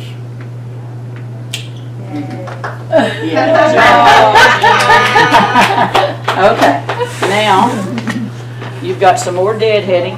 I want y'all to notice, you see these deadheads? This is what you call, Martha Gonzalez is what you call, and it's something we graded for when we had our rose trial, self-deading ability, self-deadheading ability. This has got deadheads. Here's a deadhead right here, but growing up right beside it is new growth coming. It doesn't care. Now, things that don't have that self-deadheading propensity, if you don't deadhead, they don't sit there. They've done their due, they're done. But not the good self-deadheading. So it's already got new growth coming in right there. So when you cut that little deadhead off, just snip it off, as you don't want to hurt that new growth. So snip it off. This one right here. Okay. Now, you're going to take that off. Now, where are you going to take it to? Well, I think I'd go below that 3-leaf one to the 5-leaf. When you go below the 3, that's right. And when you go down just above the 5, Right. not way up here above, but down close to the 5, right above it, and you see it's already got new growth coming up right beside it, tiny new growth. But yeah, go ahead and take that off back. Y'all see that tiny new growth? Okay. You can't see the tiny new growth. So he's already learned. He knows, go past that 3 leaflet down to that first 5 at least, or you can go lower. If this was my full-size Martha Gonzalez in my border, and this was sticking way up high, and this has got a little bloom on it, and I'm not going to cut your bloom off, but if it was sticking out, shooting up, she's already had it claimed over there. We're just solidifying.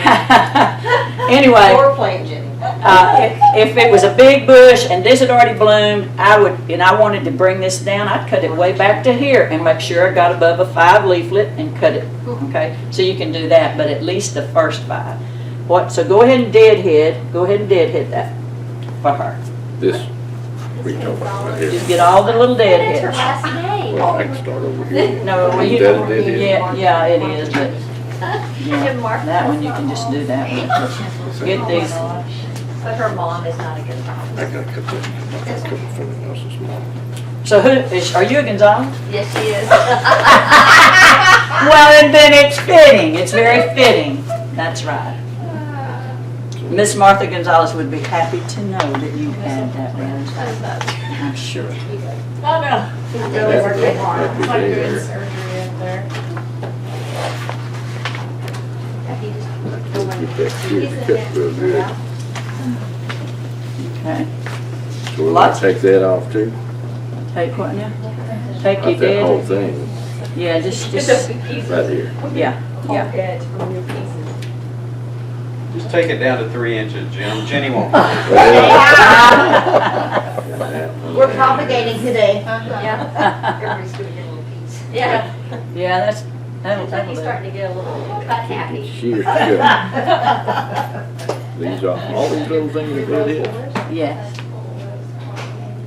There's a lot of new growth on here, so. You have to keep it very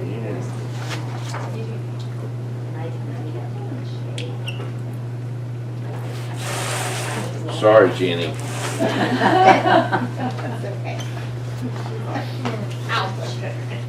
There's some dead wood in there. Mm-hmm.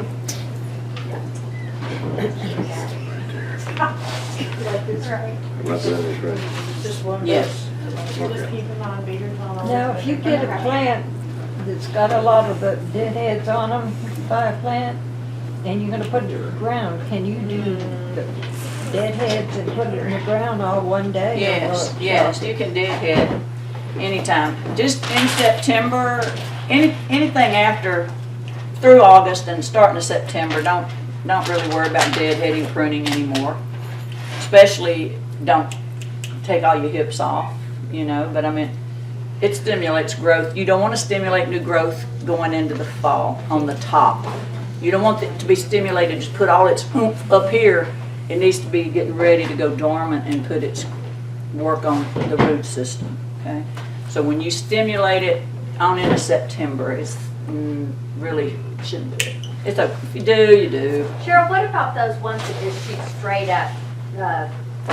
As I understood it, they're not even maybe part of the, it's a growth that you don't want to encourage. It's called a sprout or not a sprout. I actually had the same question because It it has way more thorns. It looks kind of Well, if you don't want it on there, prune it off.